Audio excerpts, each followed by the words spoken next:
Bir dəqiqə. Okey. Deməli, bugündən etibarən inşallah təxmini bir 6-7 ay müddətində, indi belə deyək, ilki nəzərdə tutduğum 6 aydır. İndi gedişatda baxarıq da ona uyğunlaşmağa çalışacaq. Çalışacaq biraz proqramlaşdırma öyrənək. Belə deyim, əvvəlcədən deyim, yəni 6 ayın sonunda biz tam proqramçı olmuruq da. Proqramçı olmaq ümumiyyətlə bir yoldur, uzun bir yoldur. 6 ayın sonunda biz təsəvvür eləyirik ki, bizə ilkin şeylər aydın olacaq. Məsələn deyirəm, müəyyən bir təcrübə proqramına başlamağa və yaxud kiçik bir proyektləri eləyə bilmək səviyyəsinə çatacağıq. Yəni çox böyük proyektləri zamanla işlədikcə, nə bilim, təcrübə proqramlarında ola bilər ki, elə birbaşa olaraq hansısa şirkətə götürərlər, kimsə hansısa bir təcrübəli developerin köməyi nəticəsində və s. yavaş-yavaş yetişir də. Yəni bəzən kurslar zad da olur, nə bilim, 6 aya full stack developer ol, biraz məlumatsız olanda insanlar 6 aya gözləntiləri böyüyür də. Ona görə demək istəyirəm ki, mən çalışdığım qədərinə 6 ayda mümkün qədər fundamental bilikləri sizə ötürməyə çalışacağam ki, 6 ayın sonunda artıq mən olmadan belə, məsələn, özünüz baxasınız ki, filan mövzuda mən zəifəm, gedim onu əlavə olaraq özüm self-study-də, özüm məşğul olum və s. dərinləşdirim və s. Ümumiyyətlə də ki, proqramlaşdırmanın əsası nəzəriyyədən çox praktikadır. Biz çoxlu praktika eləyəcəyik. Məsələn, indi mən bu dərsdə çatdırsam bir hissəsini, çatdırmasam gələn dərsdə göstərəcəm ki, siz kodları yazıb mənimlə necə paylaşa bilərsiniz. Mən göstərəcəm onun yolunu. Məsələn deyirəm, dərsin sonunda tapşırıqlar olacaq. Siz o tapşırıqları yazasınız, o kodları belə deyək, hamının əl çatan bir yerə qoyasınız və onun linkini mənə göndərəsiniz. Ya akkauntunuzun linkini bir dəfə göndərəsiniz, mən çek eləyəcəm, ya da elədikcə elə birbaşa olaraq həmin elədiyiniz şeyin linkini atasınız, mən onlara baxacam. Yəni, bu formatda təxmini gedəcəyik. Ona görə bu dərsdə ümumi bir giriş eləyəcəyik. Gələn dəfədən o kodları mənlə necə paylaşasınız, o haqda danışacağıq. Yəqin ki, elə gəlib bu dərsdə də, gələn dərsdə də müəyyən bir kodlaşdırma eləyəcəyik, amma əsas 3-cü dərsdən etibarən full olaraq özümüzü həsr eləyəcəyik proqramlaşdırmaya. Okey? Bura qədər kiminsə sualı zadı, nəsə qaranlıq qalan bir məqam yoxdur. Okey, ümid edirəm, səs gəlmirsə ümid edirəm ki, yoxdur. Ona görə mən ümumiyyətlə çalışacağam ki, yəni proqramlaşdırma dili deyirik də. Məsələn, proqramlaşdırma dili, o bizə aydın olmaq üçün ümumi qısa şəkildə kompüter necə işləyir və bizim yazdığımız proqramlar kompüter onu necə başa düşür, necə bizim yazdığımız, məsələn, bir proqram 2 ədədi toplayır, nəticəsini göstərir və yaxud bir oyun yazırıq, o işləyir və s. Bunlar arxada nə baş verir?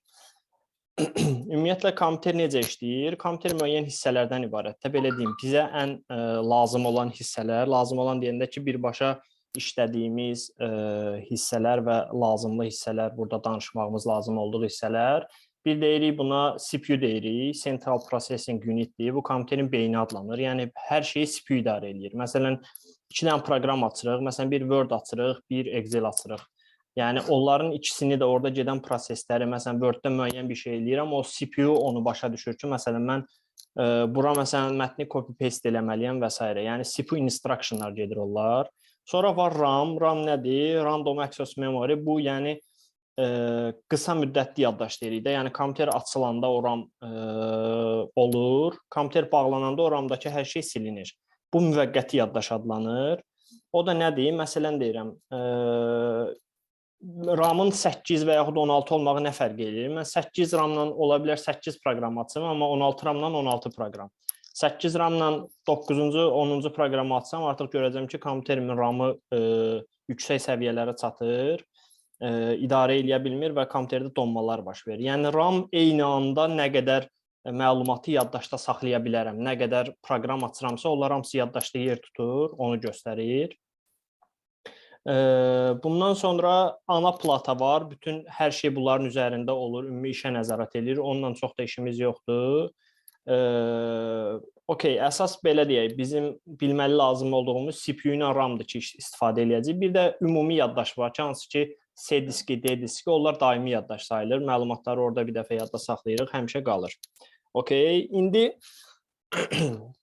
Gəlirik ki, kompüter məlumatı necə başa düşür? İndi hamı nəzəri olaraq da bilir ki, kompüter ancaq bir sıfırlardan ibarətdir. Bir sıfırlardan ibarətdir nə deməkdir? Yəni, kompüter ancaq 1 və 0-ı başa düşür, başqa heç bir şey başa düşmür. Bu da əslində lap əvvəllərdə müəyyən məntiqlər olub ki, kompüter necə başa düşsün, amma sonuçda ən effektiv variant 0 və 1 olub. 0 və 1 əslində belə qəribə səslənsə də nə deməkdir? 0 o deməkdir ki, siqnal var, 1 da siqnal yoxdur, 1 o deməkdir ki, siqnal var. Yəni bu iki məlumat əsasında biz qalan bütün məlumatları onlardan törədirik. Belə deyək, buradan da bir dənə gəlir ki, 0 ilə 1 olan say sistemi ikili say sistemi adlanır. Yəni ki, ancaq 0 və 1-i var. Məsələn, bizim istifadə etdiyimiz say sistemi hansı ki, 1-dən nə bilim sonsuzluğa qədər uzanır, o onluq say sistemi adlanır. Onluq say sistemində 0-dan 9-a qədər rəqəmlər var. Yəni, məsələn, 0-dan 9-a qədər rəqəm var da, başqa heç bir şey yoxdur. Amma biz, məsələn, 9-dan böyük nələrsə düzəltmək üçün artıq onları yan-yanaşı düzürük. Məsələn, 1-0-ı qoyuruq 10 olur, 1-0-5-i qoyuruq 105 olur və s. Eyni şəkildə ikili sistemdə də bu belədir. Məsələn, 1 var, 0 var, bu ancaq 0-la 1-i ifadə edə bilər də, məsələn, tutaq. Biz onu ifadə eləmək üçün nə etməliyik? Bunlardan bir neçəsini yan-yanaşı düzməliyik. Aydındır? Buna da deyilir ikili say sistem və bütün məlumatlar, məsələn deyirəm, rəqəmlər bu şəkildə düzəlir. Tutaq ki, 10 bir neçədən 0-1-dən ibarət olur, indi ona gələcəyik. Məsələn, hərflərin bir kodları olur, belə deyək. Mən bunları məlumat olaraq deyirəm ki, müəyyən informasiya formalaşsın ki, ümumiyyətlə məlumat necə paylaşılır və proqramlaşdırma dillərinə tələb hardan yaranıb və s. Aydındır. Kimisə ortada sualı olsa gedişatda, birbaşa verə bilər ki, mən başqa mövzuya keçmədən ona toxunum. Aydındır. Okey. Harada qalmışdıq? Ədədlərdən. Məsələn, o vaxt bir dənə ümumi standart çıxardıblar, ona ASCII deyirlər. O ibarət olub 0-dan 128-ə qədər müxtəlif simvolların kodları. Məsələn, deyirək, 0, 1, 2, 9 bunlar aydındır. Daha doğrusu rəqəmlər aydındır. Ədədlər necə düzəlir? Sadəcə 1-0-ları yanaşı qoyurlar. Sonra gəlir hərflər. Məsələn, var böyük A hərfinin kodu 65-dir. Bu deməkdir ki, biz kompüterə A hərfini vermək istəyiriksə ki, bu A hərfidir, ona 65 deyirik. O başa düşür ki, 65 A hərfidir. Məsələn, kiçik A hərfi 97-dir və s. Bunlar gedir. Əvvəllər çıxardıblar bunu 128 simvol. 128 simvol ən çox istifadə olunan hərflər, işarələr falandır. Sonra zamanla bunlar artdıqca müxtəlif ölkələrin dilləri və s. oradakı simvollar, emojilər və s. artıq standartlar dəyişib. Hal-hazırda Unicode falan var, ən məşhur istifadə olunanlar. Onda artıq hər şeyin, məsələn, hər bir simvolun qarşılığı bir ədəd var. Həmin ədəd də artıq 1-0-larla ifadə oluna bilir. Yəni, sonuçda hər şey 1-0-dan ibarət olan yerə gəlir. Aydındır. İndi mən o birisi kompüterimdən bircə dəqiqə bir şey göstərməyə çalışacağım.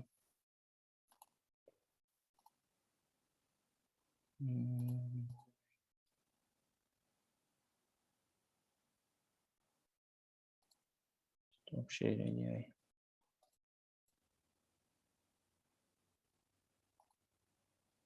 Okay.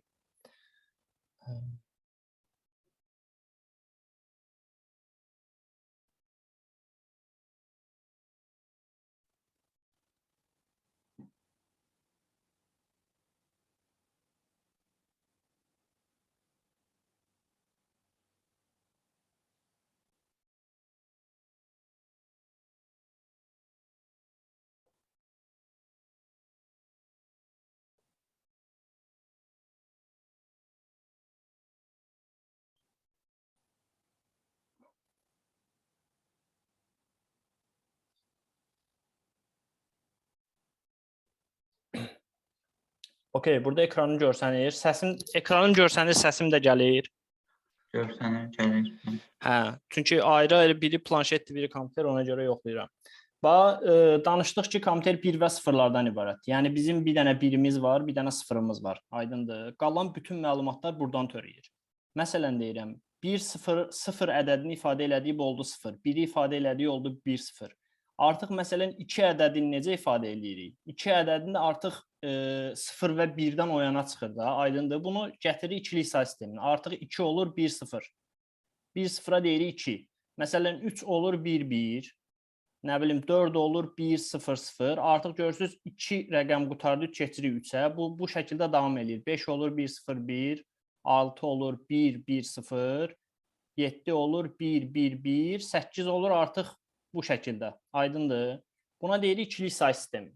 Məsələn deyirik, bunlar niyə ikilik say sistemidir, 10-luq say sistemidir, 16-lıq say sistemi? İndi zamanla ümumiyyətlə proqramlaşdırmada gedəndə biz ən çox ikilik, 10-luğu zaten hamımız bilirik, bir də 16-lıq say sistemi istifadə edəcəyik. Bunlar dediyim kimi gözümüz qorxmasın, sadəcə mən kompüterdə nədir deyə başa salmaq istəyirəm. Yəni sonuçta 1-0-dır, böyük qorxulası bir şey deyil. Məsələn deyirəm, 10-luq say sistemində tutaq ki, deyirəm 367. Aydındır. Bu nə deməkdir? Bax, bu 10-luq say sistemidir, adımda deyirəm. Bu nə deməkdir? 3 vurulsun 100, yəni 2 dənə 10, vurulsun 6 vurulsun 10, üstə gəlinsin 7 vurulsun, əslində bu 10 üstü 0 olur, yəni 1. Bu şəkildə deməkdir. Bax, bunları 10-la ifadə eləyəndə olur 3 vurulsun 10 üstü 2, üstə gəlsin 6 vurulsun 10 üstü 1, üstə gəlsin 7 vurulsun 10 üstü 0. Aydındır. Bu şəkildə ifadə olunur. Buna deyirlər 10-luq əsaslı say sistemi. Məsələn, bizim say sistemi, 10-luq say sistemi 10 əsaslıdır. Və bu şəkildə tək 10-la limitlənmir də. Məsələn, kompüterin başa düşdüyü sistem ikilik say sistemidir. Ona görə də eyni şəkildə bunları 2 əsasından da ifadə eləmək olar. Aydındır. Məsələn, deyirəm, tutaq ki, dedik ki, bizə 9 ədədini kompüterə başa salmaq lazımdır. 9 ədədini. 9 ədədini ikilik say sisteminə çevirmək üçün, məsələn deyirəm, belə bir yol götürürük. Yəqin ki, bölmə əməliyyatını hamımız bilirik. 9-u 2-yə bölürəm, neçə düşür? 4. 4-ü vururam 2-yə neçə eləyir? 8. Qaldı 1. Buranı yaddan çıxartdım, yerdə qalır 4. 4-ü bölürəm 2-yə neçə eləyir? 2. 2-ni vururam 2-yə neçə elədi? 4. Qaldı 0. 2-ni bölürəm 2-yə. Burada da qaldı 2-də, düzdürmü? 2-ni bölürəm 2-yə neçə eləyir? 1. Bir dəfə 2, 2. 2-dən də 2 çıxıram 0. Artıq bu 2, bu 1 artıq sonda qalan artıq ikilik say sistemində də 1-dir. Əgər bu 1-0-dan hər hansı bir olmasaydı, yenidən bunu 2-yə bölməli olacaqdım. Aydındır. Və bunu necə ifadə edirəm? Bu şəkildə tərsinə götürürəm belə. Yəni 1, 0, 0, 1. Yəni buradan ox istiqamətində burada bir ardıcıllıq dalbadal düzürəm. 1, 0, 0, 1. Aydındır. Bu ikilik say sistemində olur belə. Bu eyni şəkildə o biri say sistemlərində də elədir. Yəni 10-luqdan başqalarına bölünmə bu şəkildədir. Yəni bu sadə yoludur, göstərirəm. Eyni şəkildə bax indi bu yuxarıdakı misalla bunun izahını verirəm. Məsələn, indi bu 1, 0, 0, 1 ikilik say sistemindədir də, aydındır. Mən tapmaq istəyirəm ki, bunun 10-luq say sistemində qarşılığı nədir? Bax, yuxarıdakı düstura əsasən nədir? Bu 3 dediyimiz 10-luq say sistemində bax 367-ni ifadə eləyir. Bu da həmin şeydir, bax. 1 vurulsun, artıq 300-də 2 onlu, yəni yüzlüklərdədir də bu, 10 üstü 2-dədir. Bu da minlərdədir, yəni 10 üstü 3-lərdədir. Yəni 10 üstü deməyəcək, 2 üstü 3-lərdədir. Bunu belə də hesablaya bilərik ki, 1-i götürürük, 1-dən sonra neçədən rəqəm var? 3 dənə, düzdürmü? 1 vuraq 2 üstü 3, üstə gəlsin. İkinci rəqəm nədir? 0, 0 vuraq olacaq əslində. 0 vuraq 2 üstü 2, üstə gəlinsin 0 vurulsun 2 üstü 1, üstə gəlsin 1 vurulsun 2 üstü 0. Yəni məsələn bu yuxarıdakı ilə eyni məntiq olur, sadəcə bu ikilik əsaslara olur. Bu birinci də eləyir 8, ikinci 2 dənə olur 0, sonuncu da 2 üstü 0 ədəd 1-ə bərabərdir, üstə gəlir 1 bərabərdir 9. Yəni say sistemləri belədir. Bu şəkildə, bax biz əslində 9-u çevirdik də, aydındır. Məsələn, B ədədini ötürmək istəyiriksə, B-nin kodu deyəsən ki, 65, 66-dır da deyəsən. 66-nı götürüb çevirəcəm, sadəcə bu biraz uzun rəqəm eləyəcək, aydındır. Heç bir fərqi olmayacaq. Sadəcə 1, 0, 1 bu şəkildə ardıcıllıq olacaq. Buna deyirik ikilik say sistemləri. Yəni ikilik. 16-lıq rəqəmlərdə var, 16 artıq görürsünüz 10-dan böyüdür da. Burada 1-dən 9-a qədər rəqəmləri istifadə eləyir. Və yerdə qalır A, B, C, D, 9, 10, 11, 12, 13, Y, F. Artıq 16-lıq say sistemində 1-dən 9-a qədər rəqəm istifadə edir, 9 dənə. 7 dənə də hərflər istifadə eləyir. istifadə olunur. Bu şəkildə də məsələn 367-ni 16-lıq say sistemində ifadə edə bilərəm və s. 16-lıq say sistemində kompüterdə çox istifadə olunur. İndi o məlumatlara girməyəcəm. Ümumiyyətlə belə başa düşdük ki, onluq say sistemində başa düşdüyümüz hər şey, bildiyimiz bütün simvollar, rəqəmlər hamısı bu şəkildə ikilik say sisteminə çevrilib kompüterə ötürülə bilir. Aydındır. Və kompüterlər bu şəkildə işləyir.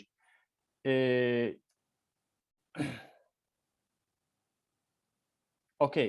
İndi gəldik növbəti məsələyə. Növbəti məsələdə nə var? Bir dəqiqə yazdıqlarımdan. Okay. Bir dənə də bu ikilik say sistemində 1-0-da kimdəsə qarışıq bir məsələ qaldı. Yəni biraz qarışıq gələ bilər, amma sonuçta dediyim nə idi? Bizim onluq say sistemində başa düşdüyümüz hər şey, rəqəmlər, ədədlər və bütün hərflər 0-1-lərlə ifadə olunur və kompüter hər şeyi 0-1 kimi başa düşür. Başqa heç bir şeyi başa düşmür. Aydındır? Demək istədiyim bu idi. İkinci də 3 dənə vacib əməliyyat deyəcəm. Yəni sonuçta hər şey 0-1-lərlə ifadə olunduğundan, məsələn, ədədlərin cəmlənməyi də 0-1 ilə gedir və yaxud çıxılmağı, vurulmağı, bölünməyi və s. İndi 3 dənə əməliyyat deyəcəm vacib. O birləri boş verə bilərsən. Yəni bunları da çox yəni indi üçün fantastik önəmli deyil, sadəcə məlumat xarakterli və bəlkə də kimlər üçünsə daha maraqlı ola bilər deyə. Tutaq ki, dedik ki 1-0-0. Bu neçə idi? Məsələn deyirəm, bayaqki dediyimə sən kim deyə bilər bu onluq say sistemində neçə deməkdir? Aha, cəsarətli biri. Aha, bax bu 4-dür, düzdürmü? 4. Və yaxud indi birini deyirəm, yaxşı çox olmasın, 1-1-0. Bu neçədir? 6. Aha, bu da 6-dır. Aydındır. Biz onluq say sistemində necə toplayırıq? Deyirik ki, 4-ün üstünə 6 gələndə 10 eləyir, düzdürmü? Amma kompüter 4 nədir, 6 nədir bilmir də. O 1-0-1 bilir. Bunları necəsə kompüterə deyirəm ki, mən 4 ilə 6-nı topla. Kompüter nə edir? Eyni şəkildə bizim burada toplama, məsələn, 101 ilə 567-ni necə toplayırıq? 1-1 gəlir 8, 6, 6, düzdürmü? Eyni şəkildə də kompüter. Məsələn, 0-ın üstünə 0 gəlirəm, neçə eləyir? 0. 0-ın üstünə 1 gəlirəm, neçə eləyir? 1. Artıq məsələ burada böyüyür. Çünki 1-in üstünə 1 gəlirəm, 2 eləyir. Artıq 2 ikilik say sistemində yoxdur. İkilik say sistemində 2 nədir? 1-0. Artıq 0 qalır bura, 1-i də qoyuram qabağına. Artıq 1-0-0. Aydındır. Artıq bunun cəmi nə oldu? İndi bunu bax elədi 1-0-1-0. Bunu onluq say sisteminə çevirsəm neçə eləyəcək? 1 vurulsun 2 üstü 3. 10 gəlinsin, 0-ı hesablamıram, 1 vurulsun 2 üstü 1. Aydındır. Bu elədi 2 üstü 3, 8. O da elədi 2. Hə, 8 plus 2, bərabərdir 10. Aydındır, yəni kompüter bunu belə icra edir. Məsələn, köhnə CPU-larda zətdə bu hesablanmanı eləyən kompüterin xüsusi bir bölməsi var. Ona LEU unit deyirlər də, yəni Arithmetic Logic Unit, yəni həm toplama, həm məntiqi əməliyyatları icra edən bölüm. Bu CPU-nun bir bölməsidir. CPU məsələn görür ki, toplanma əməliyyatı var, burada deyir ki, bu ikisini toplayın. Məsələn, köhnə CPU-larda zətdə vurma əməliyyatı ümumiyyətlə yoxdur. Vurmanı eləmək üçün məsələn 12-nin üstünə 12-ni 5-ə vurmalıyamsa, 12-ni 5 dəfə toplayır. Amma məsələn indi artıq CPU-lar görürsüz, Core i7 və s. hamısı kifayət qədər performanslıdır. Onların hamısında ayrıca vurmanı eləmək unit var. İndi o nətər eləyir, ona girmirəm. Toplama əməliyyatı məsələn belədir. Bu bildiyimiz cəm əməliyyatıdır, riyazi əməliyyatdır. Bir də kompüterdə məntiqi əməliyyatlar var. Buna logical operations deyirlər. Bundan da 3 dənəsi misal göstərəcəm. Biri AND-dir, AND. Biri OR-dur. Biri də NOT-dur. Aydındır. Bu add yox, AND. Yəni baxım ki, hər şey okeydir. Hə. İndi AND dediyimiz nədir? Ona qayıdıram. AND dediyimiz nədir? Yəni 2 dənə input var ortada. Məsələn 1 0 1, tutaq ki 1 1 0, aydındır. And dediyim odur ki, ikisi də eyni anda 1 olsa, bunun cavabı 1 olur. Yəni, and nə deməkdir? Və deməkdir də. Yəni, o deməkdir ki, ikisində də 1 olsa, bu 1 olmalıdır. Qalan hallarda 0 olacaq. Məsələn, bu ikisinin endi, and deyək də, nə olur? 1, 0, 0. Biri 1-dir, biri 0. Endi nə olacaq? 0. Biri 0-dır, biri 1-dir. Endi nə olacaq? 0. İkisi də 1-dir, 1 olacaq. Aydındır. Bir dənə and əməliyyatı belədir. Bunu indi and, or necə istifadə olunur ona görəcəyik. Or əməliyyatı da tərsinədir. Orada olanda 1, 0, 1, 1, 1, 0. Or əməliyyatında isə ikisindən biri 1 olsa düz olur. Nəticə düz olur. Yəni 1, 0-dırsa artıq bu 1-dir. 0, 1-dirsə 1-dir. 1, 1-dirsə bu da 1-dir. Aydındır. Bir dənə də not əməliyyatı var. Not bildiyimiz 1-i 0-a, 0-ı 1-ə çevirəcək. Məsələn, not 1, 0, 1 deyirəmsə, bu gəlir olur 0, 1, 0. Yəni 10. Sonuçta bu. Aydındır. Bunları da kompüter necə istifadə edir ona gələcək. Yəni, dediyim kimi 2 dənə əməliyyatlar olur. Bir riyazi əməliyyatlar olur, bir də məntiqi əməliyyatlar. Məsələn, deyirsən bu şərt və bu şərt. Yəni, bu şərt və bu şərti artıq kompüter bu dillərdə başa düşür. O şərtləri götürür, 0-1-ə çevirir, sonra baxır ki, əndi bunların nədir? Yəni, 2 şərt eyni anda ödənsə o okey olur. Və yaxud deyirsən bu da olar, bu da olar. Artıq ikisindən biri ödənsə də. Və yaxud deyirsən bunun əksi və s. Aydındır. Bu qısa şəkildə say sistemləri, ikilik say sistemləri buna misal edir. Bu say sistemləri əslində maraqlıdır. İkilik say sistemi də maraqlıdır. Əslində mən demək olar lazım olan hər şeyi dedim. Yəni bu üsulla ki, bayaq bölməklə göstərdiyim istənilən ədədi götürün. Nə bilim, 1000 neçəni çevirin ikilik say sisteminə tapasınız. Sadəcə o biraz böyük olur. Hətta bax, buradan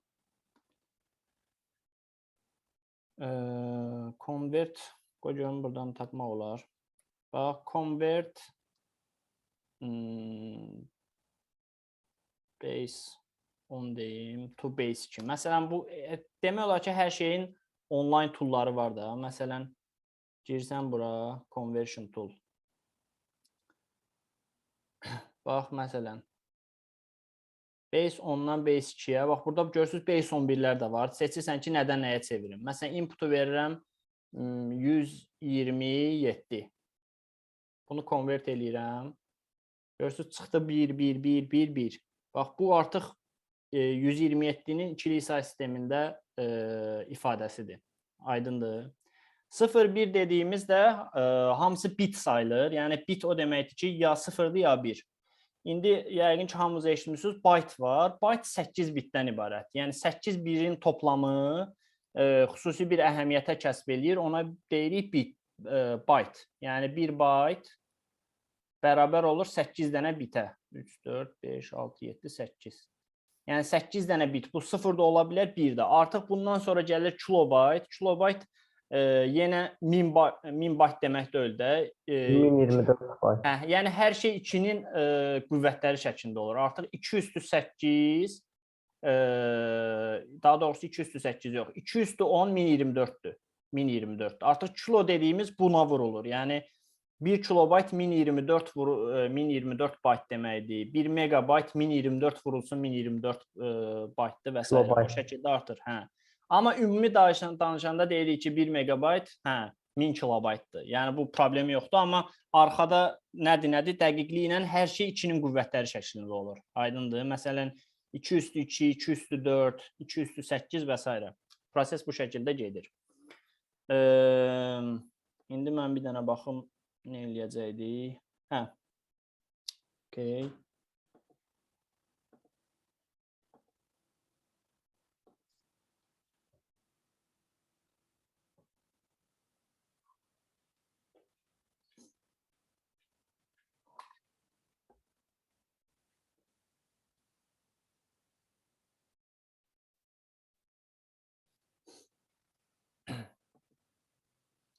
Okay. Share screen.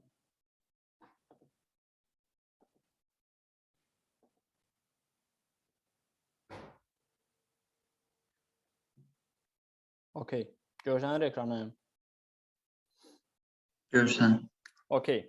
Bu ümumi məlumat idi. Yəni, biz nədən danışdıq? Kompüter hansı hissələrdən ibarətdir? Kompüter məlumatı necə yaddaşda saxlayır? Yaddaşda saxlamaq da, məsələn, burada 4-cü yazmışam RAM and registers. Yəni, register konkret bir byte və yaxud bit səviyyəsində informasiyalar saxlamaq üçündür, byte səviyyəsində. Artıq registerləri böyüdərək, çoxaldaraq onu eləyirlər kilobaytlar, megabaytlar, nə bilim, gigabaytlar şəklində olur RAM. Yəni, RAM-ın, məsələn, indi onun videosunu atarmayam, RAM-ı yaxından baxdıqca görürsən ki, bloklar şəklindədir. Hər bloku biraz böyütsən, görürsən ki, o da içəridə eyni struktura malikdir. Yəni, sonsuz kiçik sayda yanaşı məlumatlar qoyurlar. Yəni, belə deyək də, 1 kilobayt, sonra 1 kilobaytları yanaşı yığırlar, eləyirlər 1 megabayt, 1 megabaytları yanaşı yığırlar, eləyirlər gigabayt və s.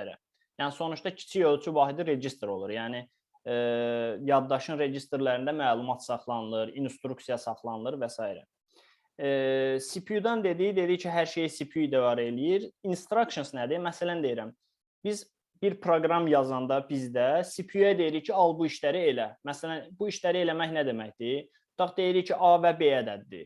CPU nə edir? A ədədini birinci gətirir yaddaşa, çünki yaddaşda eləməlidir bu əməliyyatı. Məsələn, deyirəm ki, al 5 ilə 6-nı topla. Nə edir? Birinci əməliyyat olaraq 6-nı yaddaşa yüklə. Bu bir əməliyyatdır CPU. İkinci əməliyyat nədir? 6 8-də tutaq ki, 6 ilə 8 deyir. 8-i gətir yaddaşa, gətir. Sonra bir dənə ayrıca CPU-nun instructionları var da. Məsələn, 2 ədədi topla instruction var. Deyir ki, filan artıq o 2 ədədi yaddaşa yazandan sonra onların yaddaşda adresləri olur. Deyir ki, filan adresdəki və fəsman adresdəki olan 2 dənə ədədi topla. Artıq toparlayandan sonra onu başqa bir yerə yaz, başqa bir adresə yaz. Sonra o adresdəkini apar filan fayla yaz. Məsələn, bu şəkildə CPU instructionlardan ibarətdir. Aydındır? Yəni, elədiyimiz hər şeyi CPU idarə eləyir. Əsas isə, məsələn, yaddaşı idarə eləyir, yaddaşa nəyisə load eləyir, yaddaşda nəyisə çıxardır, nəyisə adresi dəyişir və yaddaşa gələn hər bir şeyin adresi olur. Yəni, hansı registerda saxlanılır, o kiçik ölçü vahidində onun adresi olur və onu CPU yaddaşda saxlayır. İndi ilk əvvəl proqramlaşdırma dilləri yarananda hər şey 0-1-lərlə olduğundan hamı 0-1 ilə kod yazırmış. Yəni, məsələn deyirəm, sən yazmaq istəyirsənsə ki, A ədədi ilə B ədədini toparla. Bunu, belə deyək də, o vaxtın yəqin ki, onlar daha işlərə hakim oldular. Çünki 0-1 ilə yazıblar. Onlar götürüb onları 0-1 ilə konkret CPU-ya başa salırdılar ki, bax, sən bunu yükləməlisən RAM-a, bu birisini yükləməlisən RAM-a, sonra ikisini toparlamalısan, cəmin deməlisən bizə. Məsələn, o vaxt 2-ci Dünya müharibəsi illərində və s. ABŞ-ın o Müdafiə Nazirliyində də orada ümumiyyətlə kompüter sistemlərindən istifadə olublar və hər şeyi 0-1 ilə yazıblar o vaxtın proqramlarında. Sonra zamanla belə deyək də, bu çətindir, səhv eləmə şansı böyük olduğundan zamanla müəyyən qədər proqramçılar bunu inkişaf elətdirir. Məsələn, ilk dil çıxıb assembly. Assembly artıq bir üst formu olub da. Məsələn, 0-1 ilə yazmamısan, xüsusi bir əməliyyat olub ki, məsələn, filan şeyi yaddaşa yüklə əməliyyatı. Onu eləyəndə o gedir, onu yaddaşa yükləyirmiş. Belə deyə də biraz qısaldılmış formada. Amma sonuçta da bu ikilik say sisteminə, maşın dilinə çox yaxın dil olub. Artıq zamanla belə deyək, məqsəd olub ki, proqramlaşdırma dilləri danışıq dilinə yaxın bir formaya gəlsin. Məsələn, mən kiməsə danışıqla necə deyirəm ki, məsələn, A ədədinin üstünə B ədədini gəlmək lazımdır, sonra bunu eləmək lazımdır, sonra bunu eləmək lazımdır. Bunu danışıq dilinə yaxın bir formada kompüterə başa salaq. Aydındır? Onun üçün də proqramlaşdırma dilləri yazaq. Məsələn, bu yazdığım Assembly, Fortran, COBOL ilk dillərdən olub və bunlara çoxuna low level dillər deyirlər. Yəni, maşın dilinə çox yaxın dillərdir də, maşın dilinin bir üstündədir. Bu gün istifadə olunan çox proqramlaşdırma dilləri isə high level proqramlaşdırma dilləri adlanır. Yəni, bir üst dillərdir. Aşağı yuxarı biz İngilis dili formatında kompüterə deyirik ki, sən bunu elə, bunu elə, o onu başa düşür, icra eləyir. Aydındır. Amma məsələn deyirəm, C və C++, onlar biraz low level proqramlaşdırma dili sırasındadır. Onlarla işləmək daha effektiv olur. Çünki hər şeyi özümüz idarə eləyirik. Məsələn, bir çox bizim proqramlaşdırma dillərinin, məsələn, kompilatoru deyirik də, bizim yazdığımız kodu maşın dilinə çevirən proqramdır. Məsələn, onlar bu dillərdə yazılır ki, çünki onlarla birbaşa yaddaşla danışır həmin dil, daha doğrusu həmin o tool yaddaşla danışır, yaddaşı özü idarə eləyir, lazım olan əməliyyatları daha effektiv eləyə bilir və s. Biz high level proqramlaşdırma dillərdə mümkün qədər effektiv olur, amma sonuçta özü idarə eləyir də. Özü deyir ki, mən CPU-nun harasına yazım, hardan götürüm və s. Ona görə indi də biraz daha istifadə edilən, məsələn, tutaq ki, Zoom deyirəm, YouTube deyirəm ki, bunlar məsələn, üstündən çox böyük video keçir də. Məsələn, onu o qədər titizliklə yazırlar ki, və bunu da çalışırlar ki, yaddaş sahəsinin zadı mümkün ən optimal variantda idarə etsinlər. Bunun üçün bəzən low level proqramlaşdırma dillərini istifadə edirlər. Amma qlobal səviyyədə bu dəqiqə çox vaxt istifadə edirlər yüksək səviyyəli proqramlaşdırma dilləri. Bunlardan da məsələn deyirəm, ölkəmizdə də məşhur olan, ümumiyyətlə məşhur olan ən çox istifadə olunanlar var. Bunlarda C#-dır, .NET platforması və C#-dır, Java-dır, Python-dır, webdə PHP-dir, JavaScript-dir. Belə deyərik ki, bizim ölkəmizdən çox bunlar istifadə olunur. İndi xaricdə başqaları da var, amma bizdə də başqaları da var, amma deyirəm ki, 99% yəqin ki, bu dillərin içərisində gedir.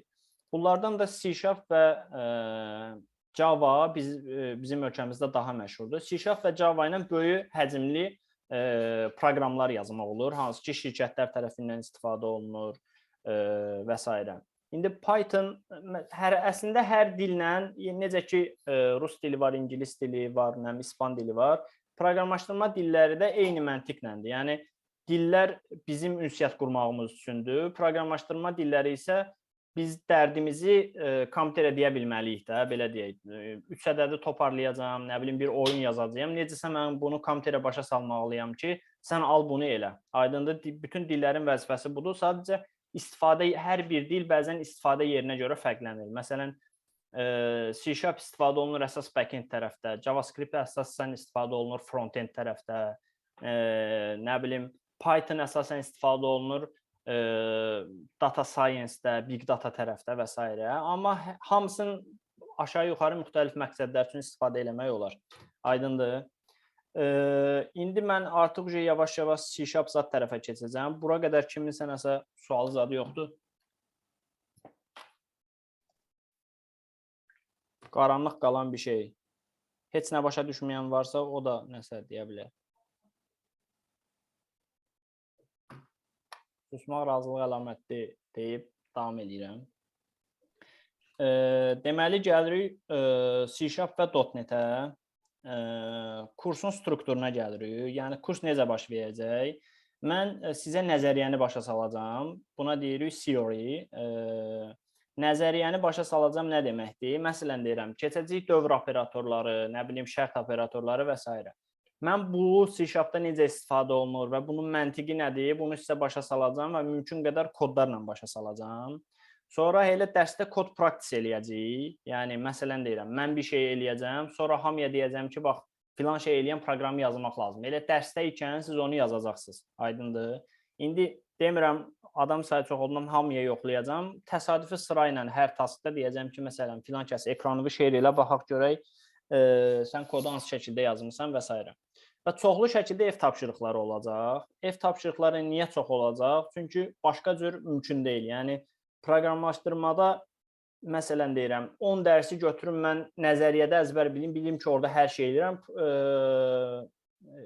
Praktikada hər şey fərqlidir. Yəni, praktikada bəzən görəcəyik ki, bir error çıxdı, heç cür həll eləyə bilmədik. Halbuki ki, nəzəriyyədə elə bir şey yazılmayıb ki, bax, filan şey iş görəndə belə bir problem çıxa bilər və s. Ona görə nəzəriyyə hər şeyin əsasıdır. Biz nə qədər çox işləsək, o qədər yaxşı yadımızda qalacaq, hər şeyi o qədər yaxşı başa düşəcəyik. Ona görə ev tapşırıqları olacaq. Həm, məsələn deyirəm, keçdiyimiz mövzu haqqında mən baxacam, detallı və yaxud maraqlı şeylər varsa ki, gələn dərsə qədər yadınızdan çıxmasın, onları göndərəcəm. Həm də ki, kodlar verəcəm. İndi bir neçə dərsdən sonra çoxlu platformalar var. Mən oradan girib deyəcəm ki, filan məsələləri, məsələn, gələn dərsə qədər həll eləmək lazımdır və s. Aydındır və yolunu da göstərəcəm ki, kim onu necə eləyib, hansı şəkildə mənə göndərməlidir. Və çalışacağam ki, aylıq check-up imtahanları düzəliyim. Məsələn, ay ərzində keçmişik 8 mövzusa, həmin mövzuları əhatə edən böyük ehtimalla bir proqram yazacağıq.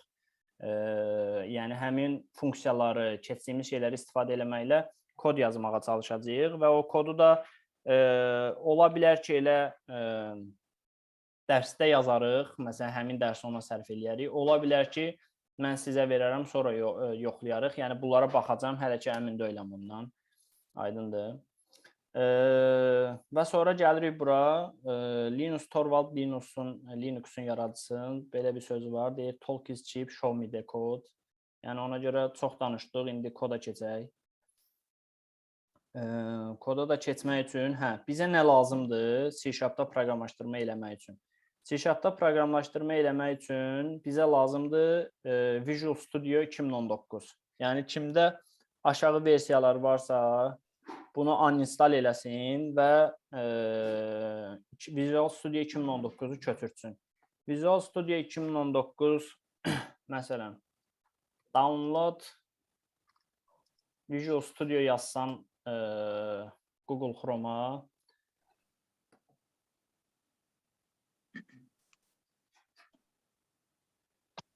burada gəlir 2022 preview var. Bunlar yəni hələ stabil versiya deyil də, preview versiya sayılır bunlar. Bunlara ehtiyac yoxdur. 2019 Community Edition yüklüyürük. Free downloaddur. Yəni burada Professional var, Enterprise var. Bunlar pulludur. Community Edition bizə bəs eləyir hər tərəfli olaraq. Bunu pulsuz şəkildə download edib install eləyəsiniz. Install eləyəndən sonra indi install eləyəsiniz. İndi installda nə çıxacaq onu təxmini göstərməyə çalışacağam. Görüm tapa bilsəm buranı.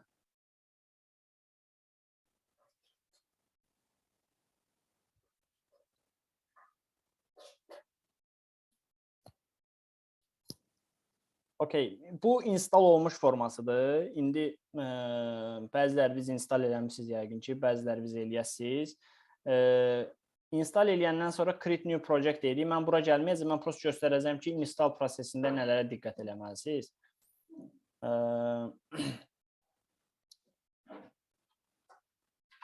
Bax, siz install eləyəndə məndəki kimi yox, buradakı kimi, yəni setup'ı basanda belə bir pəncərə açılacaq. Bu pəncərədə açılır ki, yəni siz hansı tipli proqramlar yazmaq istəyirsiniz ki, ona uyğun komponentləri sizin kompüterinizə install eləsin. Aydındır. Buradan nəyi seçəcəyik? Buradan seçəcəyik. İndi məndə çox şey seçilidir, amma sizdə bu qədər şeyə ehtiyac yoxdur. Burada əsas seçəcəyik ASP.NET and Web Development web bölməsində. Görürsünüz, hərəsi bölmə ayrıdır burada. ASP.NET Web Development seçəcəyik. Bir də ən aşağılarda .NET Cross Platform Development var. Aydındır. Bu ikisini seçsəz, sizə ilkin hallarda bəs eləyəcək. Sonra bunları seçəsiniz, next deyəsiniz, axıra qədər install olacaq. Aydındır, bir problem çıxmalı deyil. Maksimum ola bilər, açılanda zadda sizdən Microsoft account istəyər. Onu eləməsəz də olar, amma Microsoft accountunuz varsa, onu eləyə bilərsiniz. Ondan login ola bilərsiniz ki, məsələn deyirəm, sabah nəsə eləyəndə oradakı settingslər zad accountda yadda saxlanılır. Aydındır. Install eləyəndən sonra ilk pəncərə açanda belə bir pəncərə açılır. Belə bir pəncərə nə deməkdir? Yəni, nə tipli proyekt yaratmaq istəyirsinizsə, görürsünüz, burada mən əslində bir arxaya qayıtsam, əslində belə bir pəncərə açılacaq. Burada sonuncu açdığım proyektləri göstərir məndə. Bu, indi iş kompüteri olduğundan işin proyektləridir. Məsələn, buradan deyirəm ki, create a new project. Yəni, buradan başlayacağıq. New project deyirəm, deyir ki, nə tipli proyekt yaratmaq istəyirsən. Aydındır. Bunu burada görürsünüz, çoxlu şəkildə proyektin templateləri var. Bax, görürsünüz, burada oyun yaratmaqdan tutmuş, mobil applicationdan tutmuş, desktop applicationdan tutmuş, web və s. Hər şey üçün bir template var. Template dediyimiz nədir? Yəni, məsələn, 2-3 dənə şey hazır olur ki, siz artıq onun davamını yaza bilərsiniz. Sonuçta hər şey sıfırdan yazmıyor. Məsələn, web development eləyəndə, sizdə webdə artıq, məsələn deyirəm, bir dənə Hello World səhifəsi hazır olur. Konsolda konsol üçün Hello World səhifəsi hazır olur və s. Bu şəkildə bunlar bir templatedir. Özümüz də öz templateimizi yarada bilərik. Proyekt yaradanda o templatein üzərindən davam eləyə bilərik və s. Bunlar önəmli deyil. Burada dillər var. Dillər nədir? Biz istifadə eləyəcəyik. Mən çox şey yükləmişəm deyə. Məndə çox şey göstərir. İstifadə eləyəcəyik C#. C# belə deyək, .NET platformasının, gəl buradan .NET.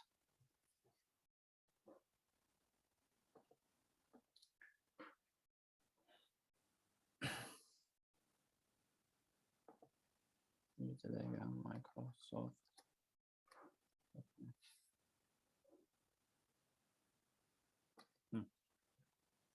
Okey.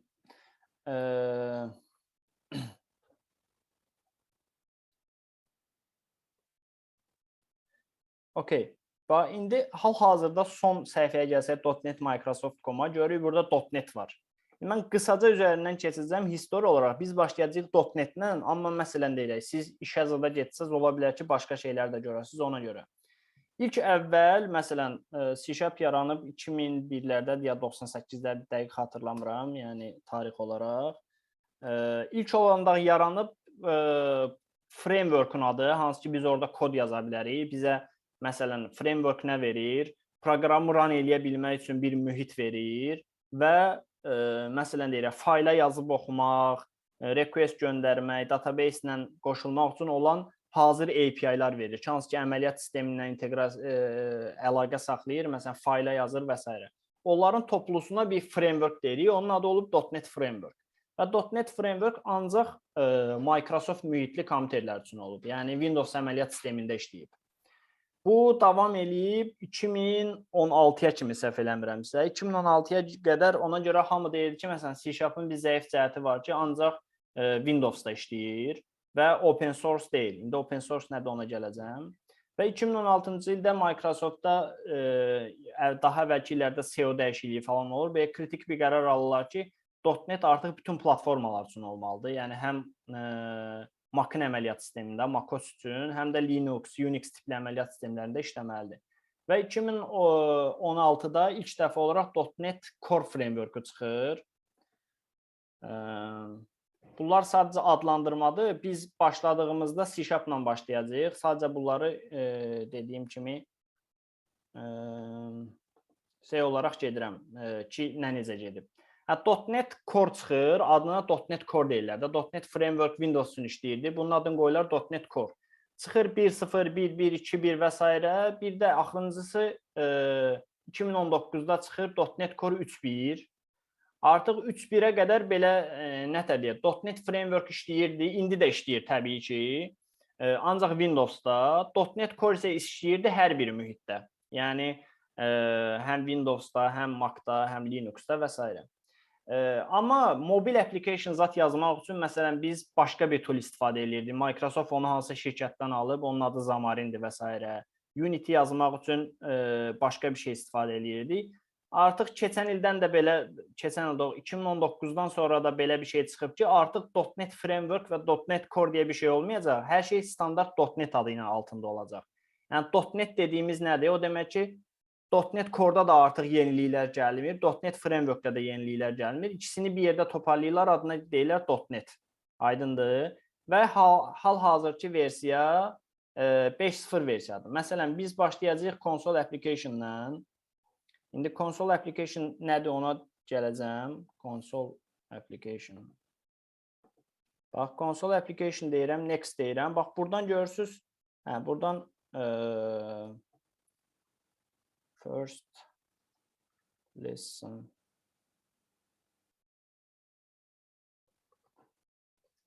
Buna create new application deyirəm, console application deyirəm. Console dediyim nədir? Mənim elədiyimin hər şeyin nəticəsi mənə qara ekranda çıxacaq. Bu öyrənmək üçün ən yaxşı vasitə budur da. Yəni mən onsuz da operatorları, dəyişənləri öyrənəcəm. Mənə web proyekt yazmağa ehtiyac yoxdur da. Hal-hazırda görməliyəm ki, necə işləyir. Buna ad veririk proyektimizin adına.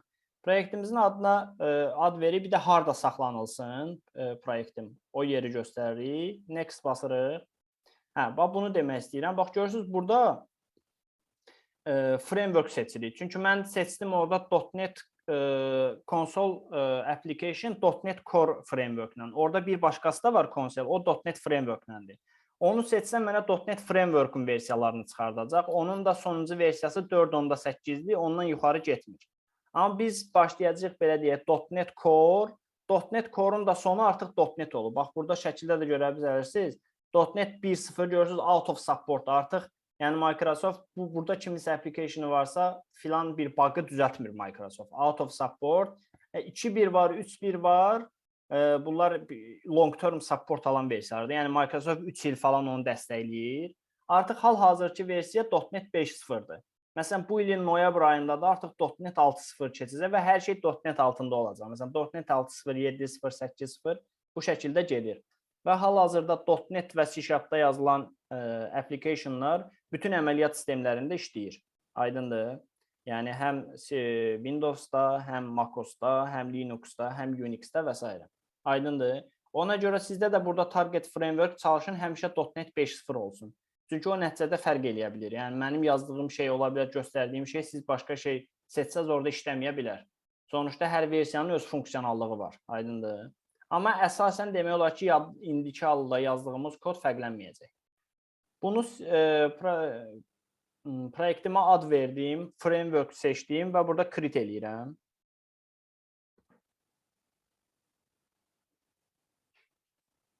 Okay, create eləyirəm, mənə proyektim açılır. Bütün proqramlaşdırma dillərində əslində demək olar ki, ilk application yaradanda bu Hello World adlı bir şeyi ekrana çapa verməklə başlayır. Yəni Hello World application deyirlər buna. Bu C#'dır, bu koddur artıq. Məsələn deyirəm, heç nə eləməmişəm ki, proyekt yaratmışam. Burada bir dənə görürsünüz play işarəsi var. Bu proqramımı run elə deməkdir. Bax, məsələn, bunu run eləsəm,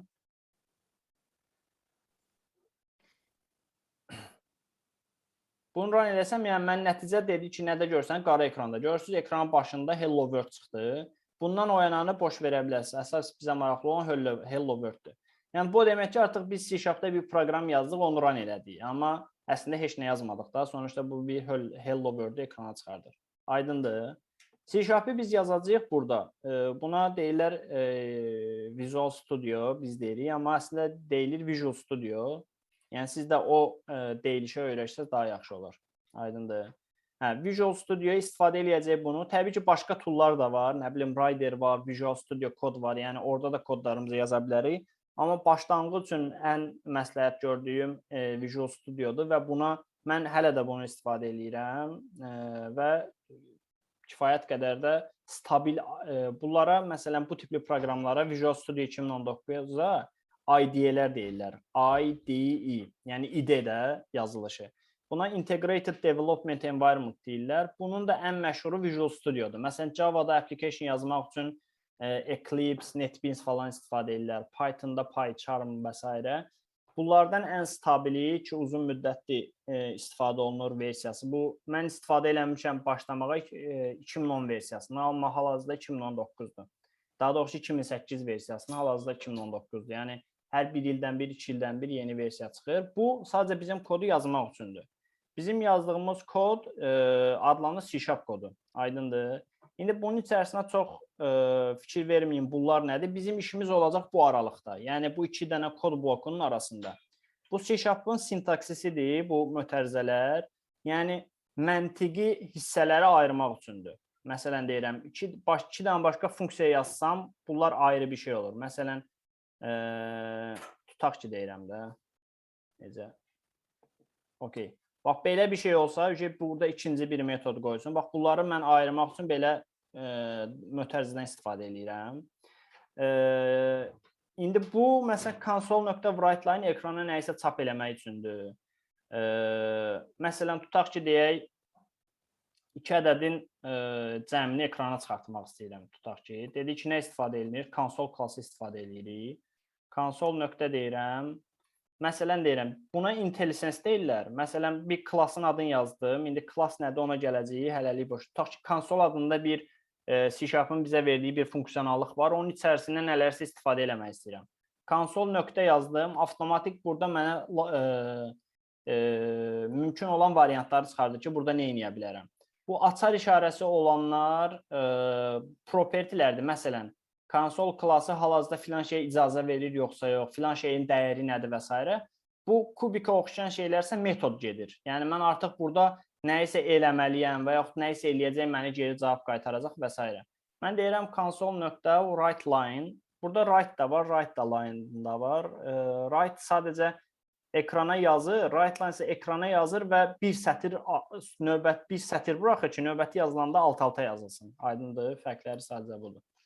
Məsələn, deyirəm ki, neynəsin? 5+6-nın cəmini ekrana çıxartsın. Artıq bu nə olacaq? Mənə 5+6-nın cəmini çıxardacaq, bir də Hello World ekrana çıxardacaq. Aydındır. Məsələn, Görürsünüz 11 çıxartdı, hello world aldı. Yəni biz artıq bayaqdan danışırdıq ikili say sisteminə çevirmək, toplamaq. Yəni bu qədər asandır əslində proqramlaşdırma. Deyirəm 5 ilə 6-nın cəmini hesablayır, verir mənə. Və bu şəkildə bütün əməliyyatlar belədir. Məsələn deyirəm, indi biz console application yazırıq. Hər şey burada olmur da. Mən demək istəyirəm ki, məsələn, mən 2 ədəd daxil edeyim. O 2 ədədin cəmini mənim üçün hesabla ver. Aydındır. Məsələn, deyirəm ki, ədədlərin tipləri olur. Int deyək, tam ədəd. Hansı ki, riyaziyyatda bilirik. O tam ədədləri ifadə eləmək üçün int tipi istifadə olunur. Bu dərs dediyim kimi giriş dərsidir. Mən sadəcə sadə bir-iki şey göstərəcəm ki, yəni kod əslində necə yazılır sizə aydın olsun. Və bir də kodu paylaşmaq üçün variantlar göstərəcəm. Yəni bu hissələrin hamısına sıfırdan girəcəyik. Aydındır. Yəni bundan heç kəs narahat olmasın. Int məsələn var 1 deyirəm. Var variable'dır. Mən ona görə birinci variable deyirəm. İndi konsola biz yazırdıq. Aydındır, write-la. Amma istəyirəm ki, konsolda nəyisə oxuyum və onu sonra çevirim. Daha doğrusu o 2 ədədin cəmini hesablayım, ekrana çıxardım. İndi deyirəm ki, konsoldan oxu. Yenə deyirəm console nöqtə, eyni şəkildə readline var. Aydındır.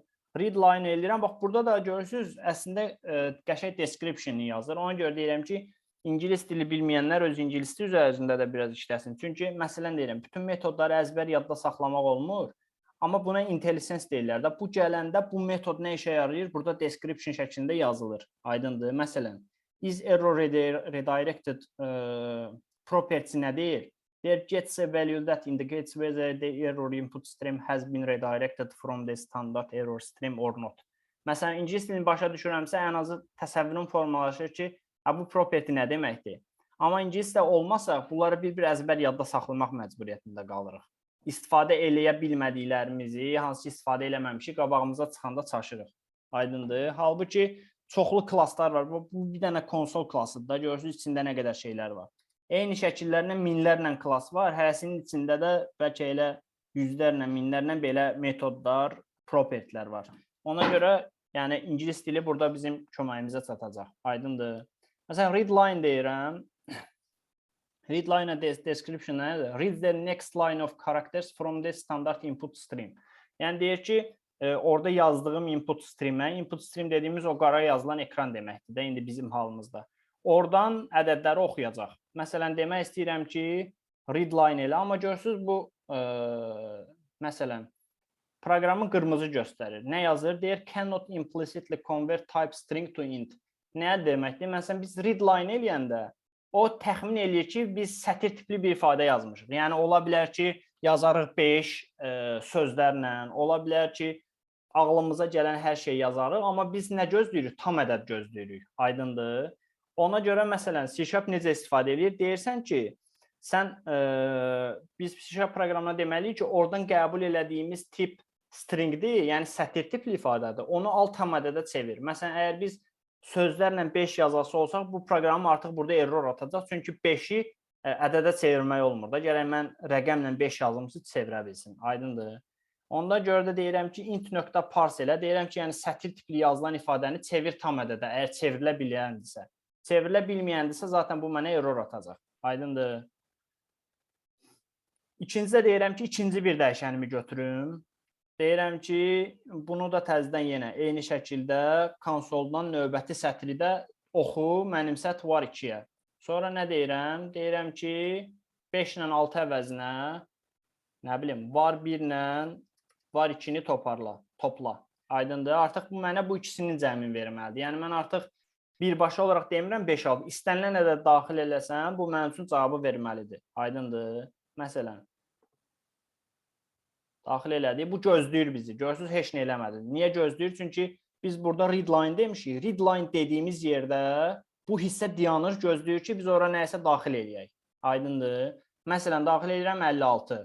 Enteri basıram, yenə gözləyir. Niyə? Çünki ikinci sətirdə də yazmışıq ki, console.readline. Məsələn, yazıram 89. Artıq indi enteri bassam, bu mənə bu ikisinin cəmini çıxardacaq, ardınca da hello world-ü çıxardacaq. Aydındır. Məsələn, hello world görürsünüz 145, hello world.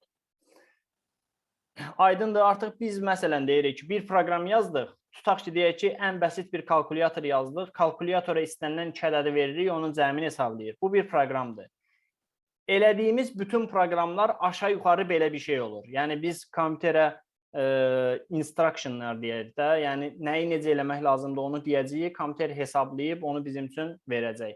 Deyəcəyik ki, məsələn, filan yerə banka sorğu göndər, oradakı son məzənnələri gətir mənə göstər. Bayaq bu bir əməliyyatdır. Artıq orada konsoldan oxumuruq, harasa web request göndəririk, oradan alırıq məlumatı. Deyəcəyik ki, bax bazada istifadəçilərin siyahısı var. Get o istifadəçilərin siyahısını gətir, webdə mənə göstər və yaxud yeni istifadəçi qeydiyyatdan keçir, apar onun bazaya məlumatlarını yaz. Və yaxud kimsə sistemə login olmaq istəyir, yoxla gör şifrəsi, parolu düzdür və s. Bu tipli əməliyyatların hamısı, yəni ən sadə halda 2 ədədin cəmidir, amma aşağı-yuxarı hər şey bu tipli bir şey olacaq. Yəni kod dediyimiz bundan ibarətdir. Məsələn, tutaq ki, indi biz kalkulyator yazdıq, amma ki, görürsünüz, bu başa düşmək olmur da, bunu run eləyəndə ki, mən bura nəyi daxil eləməliyəm, bu gözləyir, nəyi gözləyir, bilmək olmur, aydındır. Məsələn, bura instructionlar yaza bilərik. Məsələn, nə yaza bilərik? Deyirik ki,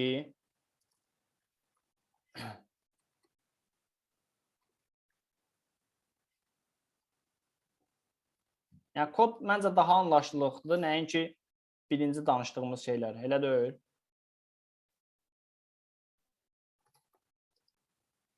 Eşkətdən səs çıxır. Məsələn, mən yazdığım şeyləri çalışacağım ingilis dilində yazım. Yəni, niyə? Sonuçta biz əvvəl-axır ingilis dilini öyrənməyə məcburuq, başqa yolumuz yoxdur. Yəni, proqramlaşdırmada məqalə dediyimiz, dərs dediyimiz, tutorial dediyimiz, hər şey ingiliscə olacaq. Proqramlaşdırmanın içində istifadə elədiyimiz metodlar da ingiliscə olacaq və s. Ona görə çalışacağım hər şeyi ingiliscə yazım. Bax, yazıram birinci readline-da, deyir ki, proqramımız bura gəlməmiş, bura gələndə dayanır ki, gözləyir ki, mən nəyisə daxil eləyim, düzdürmü? O daxil eləməmişdən qabaq, ona görə mən ekrana belə bir şey çıxardım ki, birinci ədədi daxil eləyim, qoy başa düşüm ki, proqram nə etməyə çalışır, aydındır. Sonra nə edirəm? Deyirəm ki, enter second number. Yəni, nə deməkdir? Birinci ədəd daxil elə, sonra gəl bura. İkinci ədəd daxil elə, sonra gəl bura.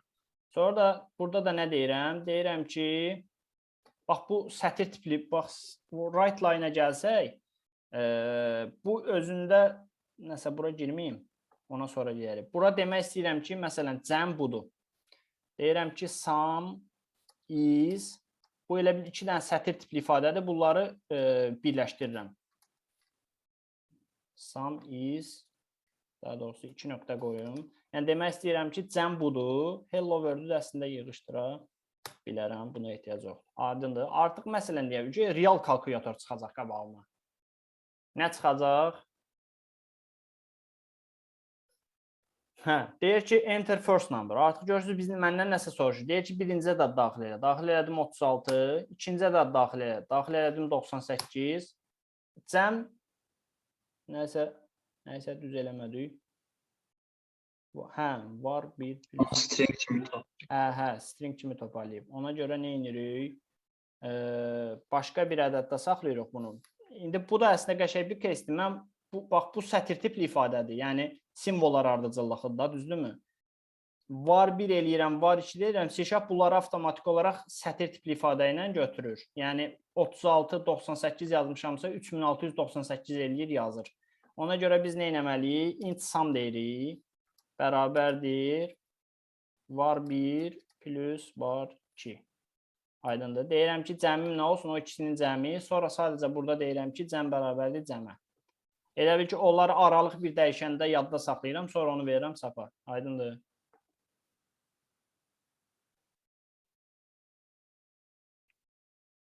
Okay.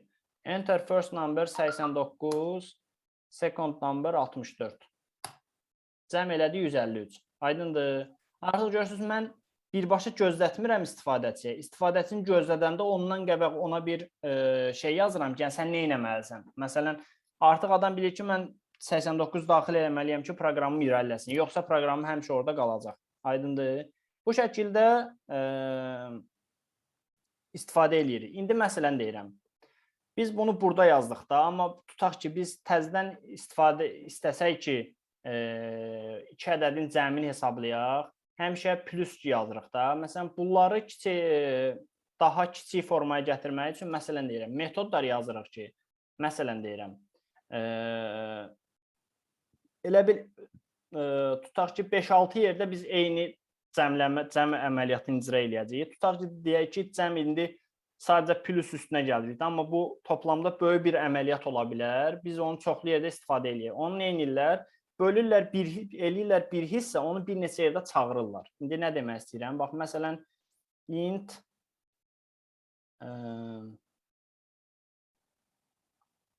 public static int sum deyirəm. Yəni bir dənə metod düzəldirəm ki, bu metodun vəzifəsi elə bir ki, proqramın öz içini saxlayıram. Əlavə bir dənə funksiya yazıram ki, belə deyək, funksiya yazıram ki, bunun bütün vəzifəsi 2 ədədi alıb toparlayıb nəticəsini geri verməkdir. Aydındır? İndi funksiyaya deyirəm ki, sənə bax 2 dənə ədəd gələcək. Deyir ki, o ədədlər nə olacaq, nə tipdə olacaq? Deyirəm ki, 2 dənə tam ədəd gələcək sənə. Məsələn, var 1 adında, ad elə də önəmli deyil və var 2 adında 2 dənə ədəd gələcək. Deyirəm ki, bax görürsünüz ki, funksiya yazıram deyə dalğalı mötərizə istifadə edirəm. Curly bracelet deyirlər buna ingilislər. Hə. Bax, burada hal-hazırda heç nə eləməsəm, görürsünüz, burada qırmızı işarə gəlir. Nə deyirlər? Deyir ki, not all code pass return a value. Bax, burada əgər int yazmışamsa, funksiya məndən gözləyir ki, mən nəsə eləyib geriyə tam bir ədəd döndərəcəm. Əgər burada void eləsəydim, bu məndən heç nə istəməyəcək. Void nə deməkdir? Deyirsən ki, al bu işi gör, nəticəsi mənim üçün vacib deyil. Aydındır? Amma deyirəm ki, int yazıram. Bu demək ki, mən geri yenə int tipli bir ədəd ötürməliyəm. Ədədi geri ötürmək üçün return istifadə edirik. Məsələn, deyirəm ki, 5. Heç gələn ədədlərə baxmadan 5 eləyə bilərəm, amma mən onu istəmirəm. Bax, istəyirəm ki, gələn 2 ədədin cəmini hesablayayım, düzdürmü? Deyirəm, var 1 plus var 2. Aydındır. Artıq bir dənə elə bir ki, metod düzəltdim. Bu metodun bütün vəzifəsi 2 ədəd toplamaqdır. Toplayıb nəticəsini mənə geri deməkdir. Bu indi toparlamada bu qədər sadədir. Ola bilər ki, mən deyərəm ki, al verilənlər bazasına yaz, verilənlər bazasından filan value-nu mənə qaytar deyib. Bu ola bilər çox kompleks bir şey olsun. Mən bunu kiçik hissəyə bölürəm ki, hər yerdə mənə o əməliyyat lazım olanda bir-bir onu yazmayayım da. Həmişə bu yazılmış şeyi çağırım, onu istifadə edeyim. Aydındır. Artıq burada sum eləyəndə var 1 plus var 2 demirik. Deyirik ki, sum, bayaq yazdığım, düzdürmü? Artıq ötürürəm buna. Var 1, var 2. Aydındır. Artıq görürsünüz, başqa bir yerdə yazdığımız metodu istifadə edirik. Deyirik ki, bax, belə bir metod var, sən bunu istifadə elə. Eyni şəkildə, bax, bu console.readline və s. də bunlar da Microsoft yazıb. Belə deyək ki, .NET Framework yazanlar belə bir hazır yazıblar içini. Bu da əslində bizim yazdığımız üçün bir metoddur. Onlar yazıb bizə hazır veriblər ki, məsələn, konsola yazmaq üçün filan şey istifadə elə. Biz də özümüz üçün yazırıq bunu ki, başqa yerlərdə də bunu istifadə edək. Təsəvvürün ki, console.readline olmasaydı, bu readline-ın gördüyü işi biz hər dəfə belə bir şey lazım olanda gərək sıfırdan yazaydıq. Aydındır. Ona görə ona metod deyirlər ki, işi balaca-balaca hissələrə bölürük və onu çağırırıq. İndi məsələn deyirəm, burada indi gəlin bir də run eləyək bunu. Sonuçda nə dedik? Bu console.readline dedik ki, bizə sətir tipli ifadə qaytarır. Biz sonra bunu çeviririk tam ədədə. Aydındır. Amma indi sonuçda sətir tipli ifadədirsə, mən buna rəqəm də hərf də yaza bilərəm. Məsələn, buna yazdım belə bir şey. First number, sonuçda sətir tipli ifadədir. Görürsünüz, avtomatik olaraq burada error baş verir. Artıq belə deyil. Error proqramlaşdırmada çox qlobal bir şeydir də. Exception handling, nə bilim və s. Yəni, proqramın işləyə bilmir. Çünki mən demişəm ki, kimsə sətir tipli bir ifadə daxil edəcək. Amma ehtimal edirəm ki, o rəqəm olacaq da. Bunu çevir int tipinə, yəni tam ədədə çevir. Proqramı başa düşməlidir ki, yəni proqramda tiplər var C#-da da. Var tam ədəd tipi ki, o da ancaq o dəyişəni ancaq tam ədəd mənimsədə bilərəm. Var sətir tipli ifadə tipi, onu ancaq sətir tipli nəsə mənimsədə bilərəm. İndi bu sətir tipli ifadə deyirəm, bunu tam ədədə çevir. Bu ancaq sətirdə yazdığım şey, yəni simvolların ardıcıllığı ədədə oxşayanda olur da. Məsələn, 101 bilirəm 101-dir. Amma başqa bir şey yazdım deyə proqramım artıq davam eləyə bilmir. Buna unhandled exception deyirlər. Yəni, qabağa alınmamış exception da belə deyərik. Çünki heç kəs qabağını almayıb, proqramı ortada dayanır, artıq bura davam eləyə bilmir. Aydındır. Buna artıq deyirlər exception baş verdi. Artıq mən bunu necəsə düzəltməliyəm və yaxud nə deməliyəm? Adam belə bir şey daxil eləyəndə necəsə ona deyə bilərəm ki, siz ancaq ədəd daxil eləyə bilərsiniz və yaxud necəsə məcbur eləməliyəm ona ki, ədəd daxil eləsin. Aydındır? Məsələn, tutaq ki, məcbur eləyək ki, adam ədəd daxil eləsin. Tutaq ki, deyirəm ki, bunu tutaq ki, exception baş verəndə exception bax görürsüz, bayaq dedim unhandled exception-da, yəni həll olunmayan. Deyirəm ki, proqrama deyirəm ki, elə bir yer var ki, orada problem baş verə bilər. Onu alıram try catch blokuna deyirlər. Yəni bax bura deyirəm ki, bunlar dediyim kimi proqramlaşdırmaya başlayırıq demək deyil ha. Bunlar sadəcə bəsit şəkildə bir-iki şey sizə göstərirəm. Sonra hər şeyi gələn dəfədən sıfırdan olaraq başlayacaq. Yəqin ki, elə gələn dəfə bizə bəs eləyəcək başlamağa. Bax, məsələn, deyirəm ki, try hissəsinə deyirəm. Try cəhd eləmək deməkdir ingilis dilində. Deyirəm ki, bax, bu əməliyyatı eləməyə cəhd elə. Yəni, burada problem çıxa bilər deyə bunun içinə qoyuram. Problem çıxsa, mənə yaz ki, məsələn, ekrana nəyisə nətər yazırdıq? Console.writeline-dan da, düzdürmü? Bax, məsələn, buranı kopyalayıram. Gör ki, qoparladım. Deyirəm ki, əgər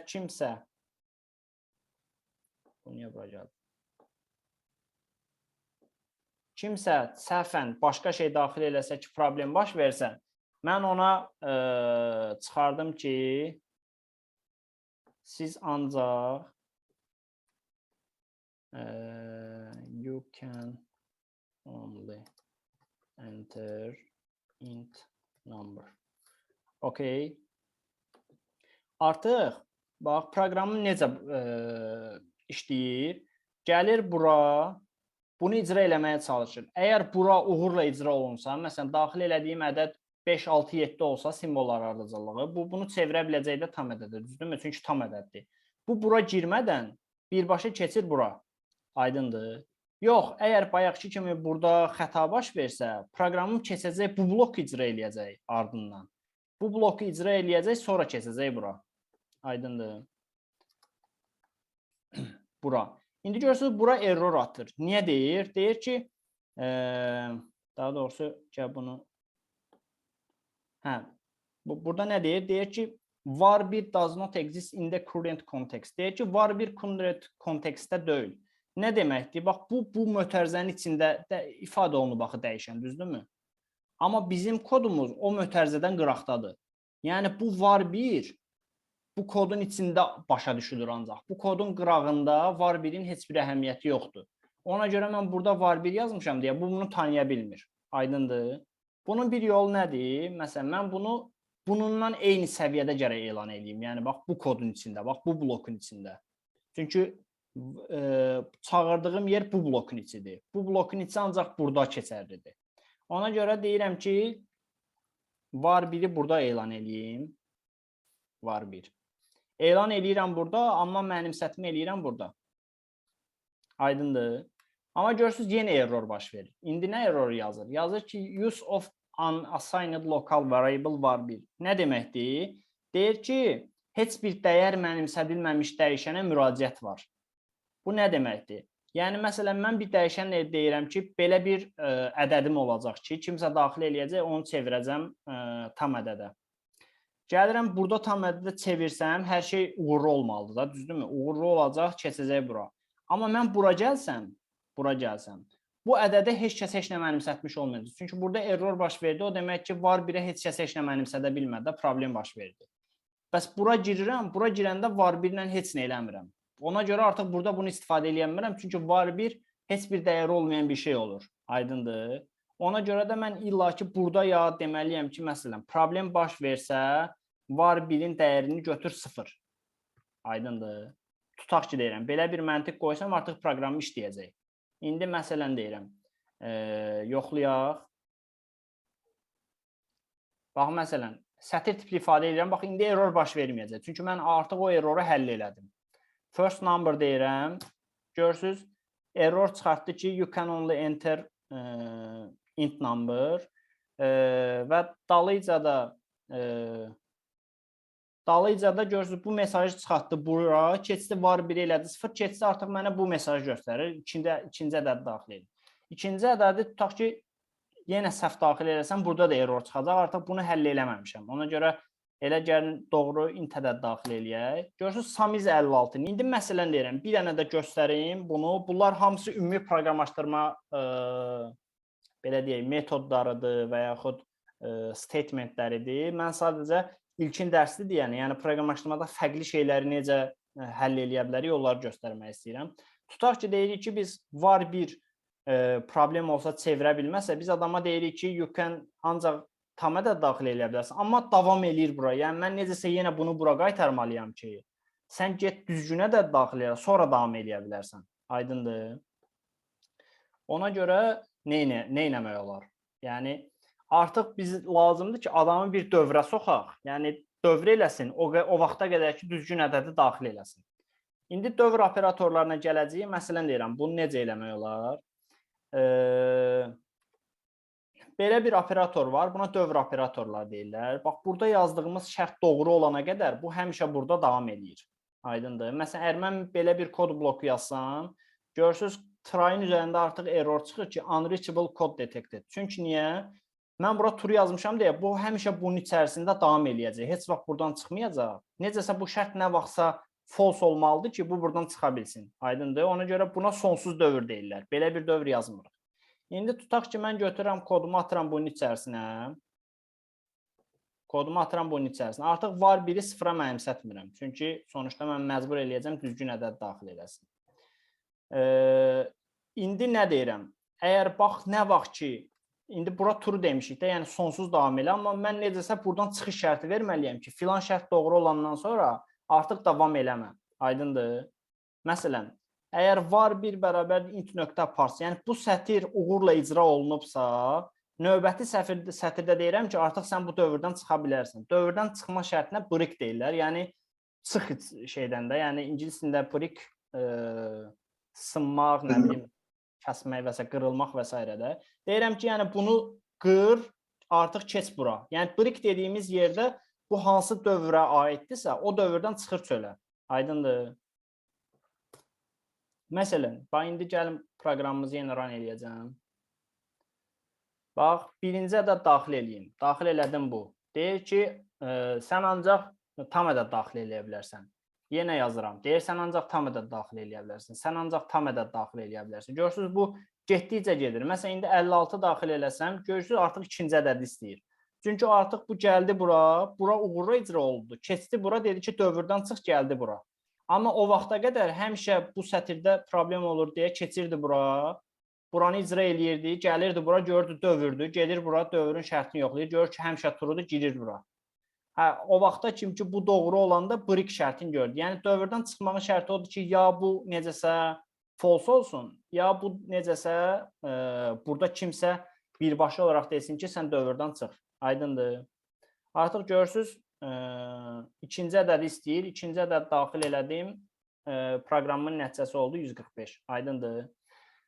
Bu belə, proqramımızı yazırıq. İndi tutaq ki, bu bizim asanlıqla güman eləyə biləcəyimiz şeydir də. Problem niyə çıxdı, harda çıxdı, nə tər çıxdı və s. Bunu tutaq ki, böyük həcmli proyektlərdə problem zad çıxanda debug deyirlər.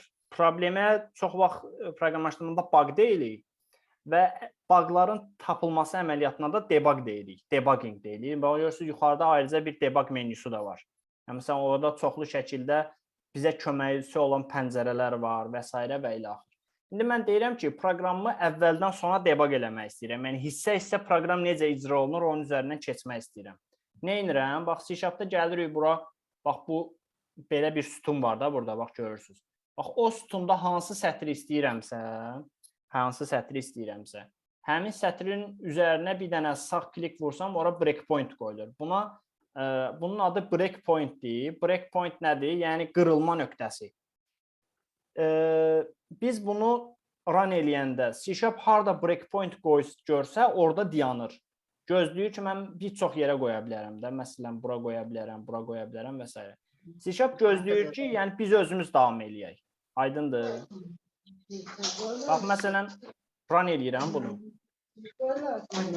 Artıq görürsünüz, kodum gəldi burada dayandı. Bax, bunu göstərim bura. Artıq burada heç nə olmur, gözləyir ki, mən eləyim. Burada artıq nə edə bilərik? Biz əgər bir metoddursa, necə ki, bax, burada sum əməliyyatı var. Eyni şəkildə onu toplaya bilərdik. Sən sürürsən də. Hara gedirik? Hara gedirsiniz? Gedirsiniz? Oturun. Hə, biraz da.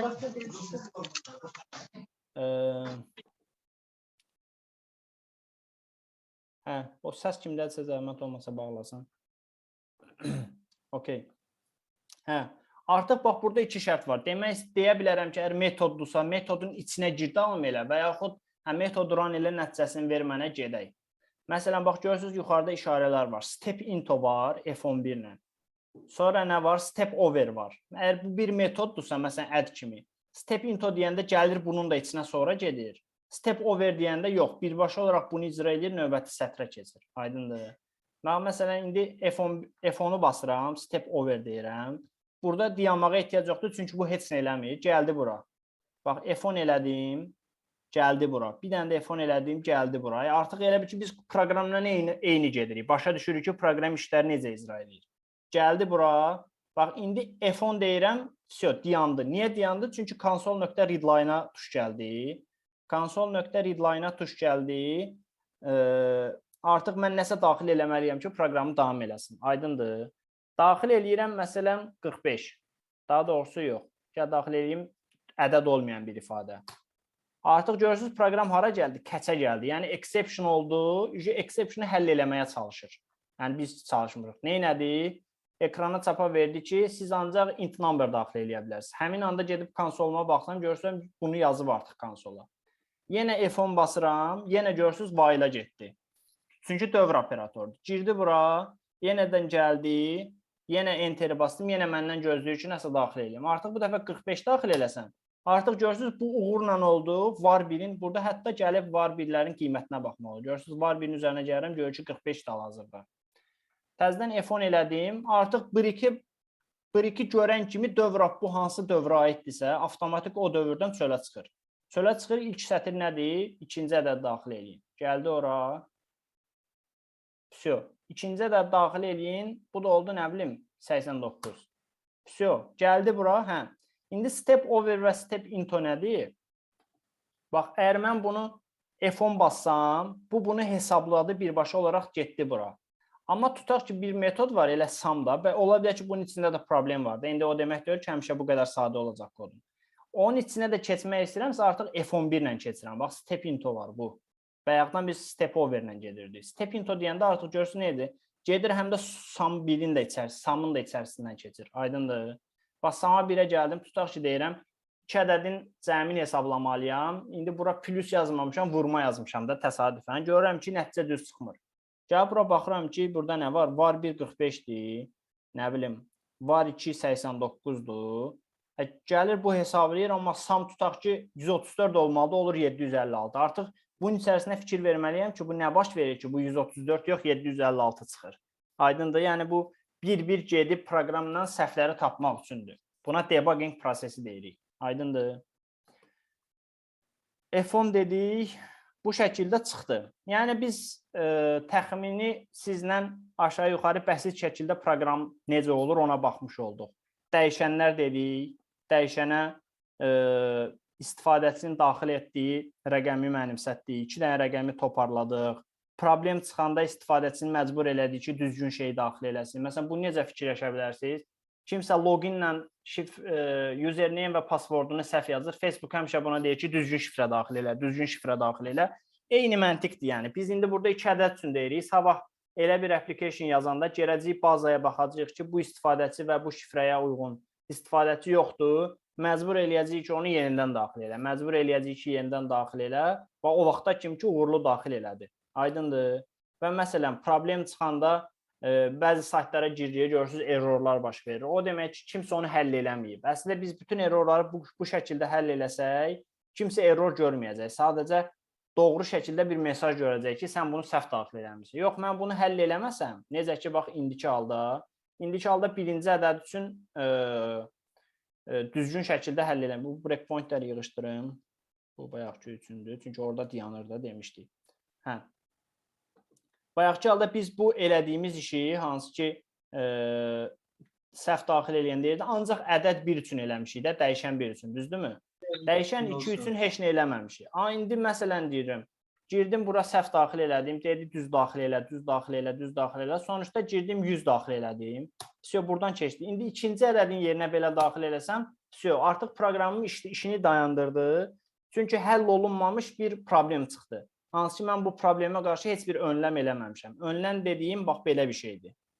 Artıq proqramımızı istifadə edən adam, tutaq ki, bu bir web proqramıdır və s. o heç bir iş eləyə bilmir. Tutaq ki, qeydiyyatdan keçmək istəyir, vurur, xəta çıxır ki, nə bilim, filan error, fəsman error, heç nə başa düşmür də, qeyri-IT adamı, proqramçı olmayan adam artıq ondan heç nə başa düşmür. Ona görə biz bu tipli şeylərə həmişə harada ki, problem çıxa bilər, ona qarşı önləm götürürük.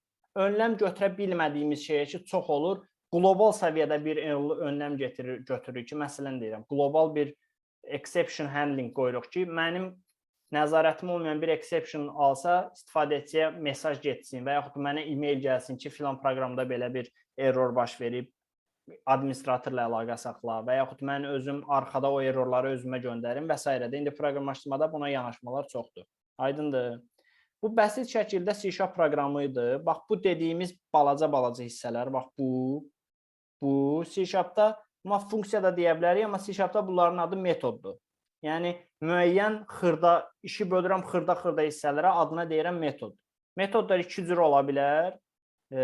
Geri nəsə qaytaran metodlar, geri nəsə qaytarmayan metodlar. Deyə bilərəm ki, məsələn, geri nəsə qaytarmaq tipli şeyə real misal nəyə göstərə bilərik? Deyirəm ki, get, nə bilim, bir stəkan su gətir mənə. Sonuçda mən nəticəni suyu gözləyirəm. Yəni, proqramlaşdığım hansı real bildiyimiz işlərin kompüterdə təsviridir. Yəni, deyə bilərəm ki, get mənə bir stəkan su gətir, mən burada suyu gözləyirəm, aydındır. Amma deyə bilərəm ki, get susuzsan bir stəkan su iç. Yəni, onun nəticəsi mənim üçün maraqlı deyil də. Sən get, içdin də, istəmədin.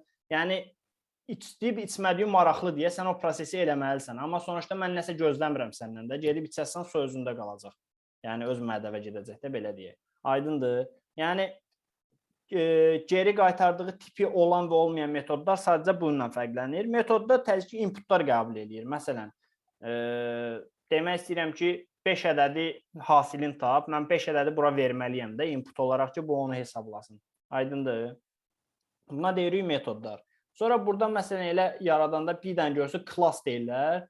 Bura sinif deyirlər. Sinif daha böyük anlayışdır. Bu, obyekt yönümlü proqramlaşdırma deyirlər buna. OEP məşhur bir anlayışdır. Biz ona gələndə gedəcəyik. Hələlik bizim bütün işimiz növbəti dərslərdə də və s. həmişə static main metodun içərisində gedəcək. Yəni, burada nələrsə öyrənməyə çalışacağıq. Aydındır. Burada sonra yuxarıda, lap yuxarıda using system var. Bu nə deməkdir? Sistem kitabxanasındakı şeyləri istifadə elə. Məsələn, konsol zat var. Bunlar Microsoft'un yazdığı sistem kitabxanasının içindədir. Mən əgər bunu buradan silmiş olsam, bax, görürsünüz, bunlar hamısı xəta verməyə başlayır ki, konsol yoxdur. Konsol deyə bir şeyi tanımıram. Ya gərək bunları birbaşa adı ilə vereyim. Məsələn, system.console desəm, bu başa düşəcək. Ya da ki, bunu belə yazmam, hər yerdə bunu yazmayayım deyə, buna using deyirlər. Yəni, həmin kitabxananı öz proqramıma import eləyirəm, belə deyək. Import eləyirəm. Artıq import eləyəndən sonra deyirəm ki, konsol istifadə ediyoruz. Artıq burada bu qaradır. Deyir ki, name can be simplified. Yəni, buna ehtiyac yoxdur da. Bax, burada hətta Visual Studio'nun şeyləri var.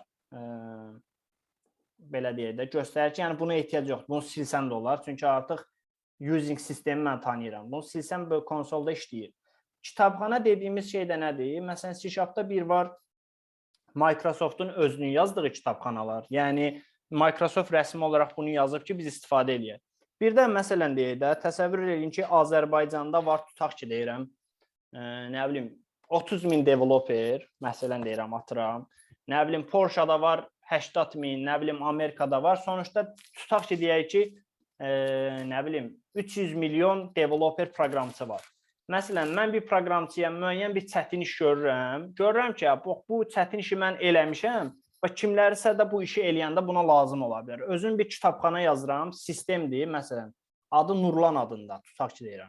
Nurlan adında bir kitabxana yazıram və onu elə yerə qoyuram ki, bütün C# proqramçıları onu istifadə eləyə bilsin. Aydındır. Yəni o kitabı götürtsün, istifadə eləyə bilsin. Kitabxananı götürsün, istifadə eləsin. C#-da da eyni bir şey var. Yəni asanlıqla elə bir kitabxanaları proqrama qoşub istifadə eləyə bilər. Buna Nugget package deyirlər. Yəni həmin sistemin adı Nuggetdir. Oradakı paketləri istifadə eləmək istəyirəm. Yəni nə vaxtsa bizə lazım olsa ki, biz ümumiyyətlə gedişatda çoxlu şəkildə istifadə eləyəcəyik. Eyni Microsoft'un saytlarını və yaxud başqa kimlərinsə yazdığı paketləri bu şəkildə bura girib adın yazmaqla axtarıb tapa biləcəm. Bax bu hal-hazırda görürsüz, götürüb bax bunlar Microsoft'undur. Görürsüz burada Authors deyə bir yer var. Göstərir ki, bunu Microsoft yazır bu kitabxananı. Amma məsələn C#-ın ən məşhur bir kitabxanası var. JSON indi nədir ona gələcək, onunla istifadə işləmək üçün. Bax görürsüz bu konkret bir adam yazıb. James Newton King də adı. Yəni eyni şəkildə biz də yazdığımız kodu məsələn deyirik, 2 ədədin cəmini tapan proqramı kitabxana edib çıxarda bilərik, kimsə istifadə eləsin. Amma bu heç kəsə lazım olmayacaq, çünki hamı asanlıqla bunu tapa bilər. Amma bu əməliyyat dediyim kimi belə deyil də, bu ola bilər içində o qədər kompleks bir şey eləyə bilərik ki. Yəni hamıya lazımdır. Deyirəm ki, bunu paket formasında eləyim, həm özüm istifadə eləyim, həm də hamının istifadəsinə verim. Aydındır. Elə olsa artıq mən həmin kitabxanaları da bura import edirəm. Yəni bu hissə nədir? Proqramımda bu hissədə hansı kitabxanalar istifadə olunacaqsa, onları bura import eləyirəm. Məsələn, deyək ki, tutaq ki, HTTP client deyə bir şey tutaq ki, görün, HTTP client. Məsələn, belə bir şey istifadə eləmək istəyirəm. Görürsünüz, yoxdur. Yazır ki, could not be found. Amma gəlirəm, burada C# mən görürsünüz, belə bir sarı bir işarə çıxardır, Visual Studio. Nə deyir? Deyir ki, bu kitabxananın içindədir. System.net.htp-nin içindədir. Bunu proqrama daxil edeyim. Deyirəm, hə. Gəlir, görürsünüz, bura bunu daxil elədi ki, artıq bu kitabxana. Bu kitabxana olandan sonra görürsünüz, bu artıq yaşlı oldu. Mən bunu istifadə eləyə bilərəm. Aydındır. Yəni, burada mən nə istifadə eləyirəmsə, bu hansısa kitabxananın içindən gəlməlidir ki, mən onu istifadə eləyə bilim. Və yaxud özüm toplama, cəm, vurma, bölmə, bunlar kitabxanadan gəlmir də. Amma hansı ki, sinif falan istifadə eləyirəm, belə konsol, nə bilim, HTTP client. Onlar illaki hansısa kitabxananın içindən gəlməlidir. Aydındır. Bu şəkildə təxmini proqramımız belə bir şey olacaq. Biz keçəcəyik şərt operatorları, dövr operatorları, vurma, çıxma, bölmə, nə bilim, and bayaq danışdıq, or, not və s. Onların hamısını keçəcəyik. Sonra siniflər, sonra nə keçəcəyik biz? Sonra deyəcəyik ki, verilənlər bazası, artıq o əslində bir ayrı mövzudur. Məsələn, istifadəçilər qeydiyyatdan keçir, hardasa saxlanılır. Biz TQDK imtahanı veririk, biz iş nömrəsi alırıq, qeydiyyat alırıq, ballarımız çıxır. Onlar hamısı verilənlər bazasında saxlanılır. Verilənlər bazasının birini öyrənəcəyik, MS SQL öyrənəcəyik, orada necə işləyirik onu öyrənəcəyik. Sonra C#-dan verilənlər bazasına necə məlumat yazırıq, necə məlumatı götürürük onu öyrənəcəyik. Sonra verilənlər bazasının əslində ayrı dili var. C#-dan elə eləyəcəyik ki, o dildə bir şey yazmadan C# kodları ilə verilənlər bazası ilə işləyəcəyik. Buna deyirlər ORM-lər də, onları öyrənəcəyik. Sonra keçəcəyik, yəqin ki, 1-2 dərslik Windows Forms, hansı ki, məsələn deyirəm, bir dənə tutaq ki, balaca bir proqrama yazacaq, içində batınlar olacaq. Məsələn, 2 ədədi daxil eləni, 2 dənə textbox qoyacaq, ora daxil eləyəcək, cəmini bir batın qoyacaq, üstünə vuranda gedib hesablayacaq və s. Bunu qutarandan sonra artıq keçəcək web-ə. Web dediyimiz artıq web işləyir brauzerdə, yəni hər şey brauzerdə run olur. Arxaya da sorğu göndərir. Arxa tərəfi olacaq bizdə C#-ın bir framework var, adı ASP.NET Core-dur. Orada yazacağıq, UI tərəfində də istifadə eləyəcəyik HTML, CSS, JavaScript. Aydındır. Bu şəkildə artıq yəni biz full stack olaraq, yəni biz bu kursun sonunda ağlımıza gələn əslində hər tipli problemi həll eləyə biləcək səviyyəyə çatmalıyıq. İndi o həll eləyəndə o problemin içində ilişə bilərik, araşdıra bilərik, amma sonuçta həll eləyə biləcək bir səviyyəyə çatmalıyıq. Okay. İndi biz gedişatda zətdə istifadə eləyəcəyik. Məsələn deyirəm, ağlınıza nəsə takılsa, görsəz ki, problem nəsə var, həll eləyə bilmirsiniz. Yəni, Google eləmək özü bir bacarıqdır. Yəni. Aşağı-yuxarı sizin indiki halda qarşılaşdığınız bütün problemlərin cavabı Google-da var. Yəni. Onu yazsaz, Google-a yazın, axtarın, o elə sizə link göndərəcək. Əgər proqramlaşdırma ilə bağlı bir problemlər çıxıbsa, Stack Overflow deyə bir Overflow deyə məşhur bir sayt var. Yəni bu proqramçılar belə deyək ki, yaralı yeridir. Yaralı yeri deyək ki, əlindən tutan birinci vasitədir də. Yəni burada nə sual yazsınız aşağı yuxarı burada kimsə ona cavab verib yəni. Çünki sizdən qabaq o hissəni, o problemi nə qədər insan qarşılaşıb, sual verib, cavabını tapıb davam edib və o cavabların hamısı burada olur. Aydındır. Belə.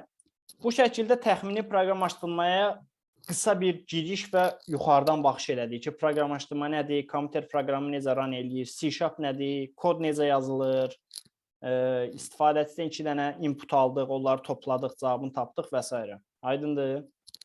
İlk dərsimiz üçün, qoy görüm başqa mənim deyəsi nəsə var-mı? Başqa bir şey yoxdur. Dediyimiz kimi bizə nə lazım olacaq gələn dərsə? Visual Studio 2019 Community Edition. Yəqin ki, gələn həftə aşağı yuxarı hamının kompüteri olacaq kimi düşünürəm. Gələn dərsdə olmasa, növbəti həftənin 2-ci gününə hamıda yəni kompüterli variant olsun. Çünki burada elə ki, biz sürətli gedəcəyik. Sürətli getmək məcburiyyətindəyik. Əslində, sürətli getməyik, prosta material o qədər çoxdur ki, biz məcburuq ki, çox işləyək. Mən burada dediyimdən daha çox siz evdə nələrsə eləyəcəksiniz. Aydındır. Ona görə kompüter olmalıdır ki, geri qalma olmasın. Geri qalma olanda təbii ki, mən yardım eləyəcəm, amma axsama olacaq da. Qrupda biri qabaq, biri dal olanda, yəni biri çox qabağa getsə, biri arxada qalsa çətinliklər olacaq. Bir də burada .NET 5.0 yazmışam. Yəni siz hal-hazırda Visual Studio 2019-u yükləyibiniz. Mən dediyim 2 dənə şeyi seçdim orada. ASP.NET Core, bir də .NET Core Apps dedimi, bunları install eləməlisiniz. Bu ikisində quş olsun. Onu eləsəz, buna ehtiyac olmayacaq. .NET 5.0 yüklənmiş olacaq. Artıq siz rahatlıqla mən elədiyim kimi girib orada console application deyib, bu pəncərəni açıb burada kod yaza biləcək səviyyəyə çatacaqsınız. Aydındır. İndi mənim ilk dərs üçün deyəcəklərim bu qədər. İndi gəlirəm sual-cavab mərhələsinə. Kimin nə sualı, nə qaranlığı varsa, bir mənalı olaraq utanmadan, yəni kimin ağlına nə takılıbsa, ən cüzi bir şey belə olar, sual versin, mən cavablamağa çalışım. Sonra sizdən kodları paylaşmaq üçün tula giriş eləyəcəm. Yəqin ki, gələn dərsin əvvəllərdə ondan davam eləyəcəyik. Sonra keçəcəyik əsas dərsə. Aydındır. İndi kimin nə sualı var? Verin gəlsin. Kimə nə qaranlıqdır? Dediyim hissədən nəyi sürətli dedim, nəyi izah eləyə bilmədim, nəyi heç başa düşmədi, nəyi bir qədər başa düşdü, bir qədərini başa düşmədi və s. Mən aydınlar. Afərin, afərin. Okey. Başqa heç kəsin sualı yoxdur ki? Yəni, heç kəsin sualı yoxduru, hər kəsə hər şey aydın kimi qəbul edirəm də. Yəni, növbəti dərsdə desəz ki, buranı başa düşmürəm, yaxşı olmayacaq. Yəni, diyorum. Zoom vardadır, hə. Okay. 1 minute. Okay, belə başa düşdüm ki, kiminsə nəsə sualı yoxdur. Buradan participantlara baxsaq kimlər var. Okay. Hamıya hər şey aydındır deyə, aydındır kimi qəbul eləyirəm və gəlirəm kodlarımızı necə paylaşacağıq. Ümumiyyətlə, proqramlaşdırmada 2 cür anlayış var. Bir open source, bir də bağlı proyektlərdə. Yəni, kodları açıq qaynaqlı olan, yəni hər kəsə açıq olan proqramlar var. Məsələn, bu dəqiqə biz .NET Core istifadə edirik, .NET 5.0 istifadə edirik. O open source-dur, aydındır. Yəni, hamı üçün açıqdır. Məsələn, Microsoft onu develop eləyir, yeni versiyalar çıxardır, amma hamıya açıqdır. Məsələn, mən .NET istifadə edirəm. Bunun üstünlüyü nədir? Görün, dünyada nə qədər .NET developer var, aydındır. Məsələn, bir problem çıxır mənim qabağıma .NET ilə bağlı, .NET frameworkdə. Nəyisə eləyirəm, görürəm ki, düzgün eləmir də. Məsələn, 2 ədədin cavabını, 2 ədədi cəmini hesablayan bir metod yazıb Microsoft. Görürəm ki, cavabı düzgün gəlmir, məsələn deyirəm. Gedirəm koduna baxıram ki, orada bir Microsoft bug buraxır. Biri var ki, bağlı qaynaqlı olanda mən onu necəsə Microsoftda bildirim, o gedə özü həll eləyə, sonra nə vaxtsa versiya çıxardar. Bir də var ki, mən gedirəm, açıq qaynağını tapıram, birbaşa onu orada düzəldirəm. Microsoftda deyirəm ki, bax, bu problemin həlli budur, al bunu kodova tətbiq elə. O da götürür, onu tətbiq eləyir və hər şey daha sürətli baş vermiş olur. Aydındır. Ona görə bir çox şirkətlər kodlarını açıq qaynaqlı olurlar. qoyurlar. Sadəcə məsələn deyirlər, pullu support verirlər, yəni koddan yox, sizə kömək lazım olanda birbaşa xidmət verirlər və s. bu şəkildə pul alırlar. Yəni open source-u pula çevirməyin bu yönləri var. Aydındır. Məsələn deyirəm, Visual Studio 2019 biz community yükləyəcəyik. Enterprise var, biraz əlavə funksiyonallığı var, onu pulla satır Microsoft və s. də bu şəkildə. İndi ən məşhur, indi biz deyək ki, proqramçının xəbəri olmasa olmaz deyə bir platforma var. Adı GitHub-dır, github.com. Bunun zəhmət olmasa hamı özündə qeyd eləsin. Mən bir hissəsini indi deyəcəm. Daha doğrusu böyük ehtimalla elə mən bunu sizə göstərəcəm ki, nə etmək lazımdır. Bax, burada mən indi girmişəm də. Burada repositories deyə bir şey olur. Repositorimiz, yəni proyekt deyək də, proyektlərim deyə bir şeylər var. Bax, burada qabağında görürsünüz private, public deyə bir şeylər var. Private, public, private, public. Məsələn deyirəm, mən bura mənim bir dənə tutaq ki, proyektim var, Clean Architecture deyə.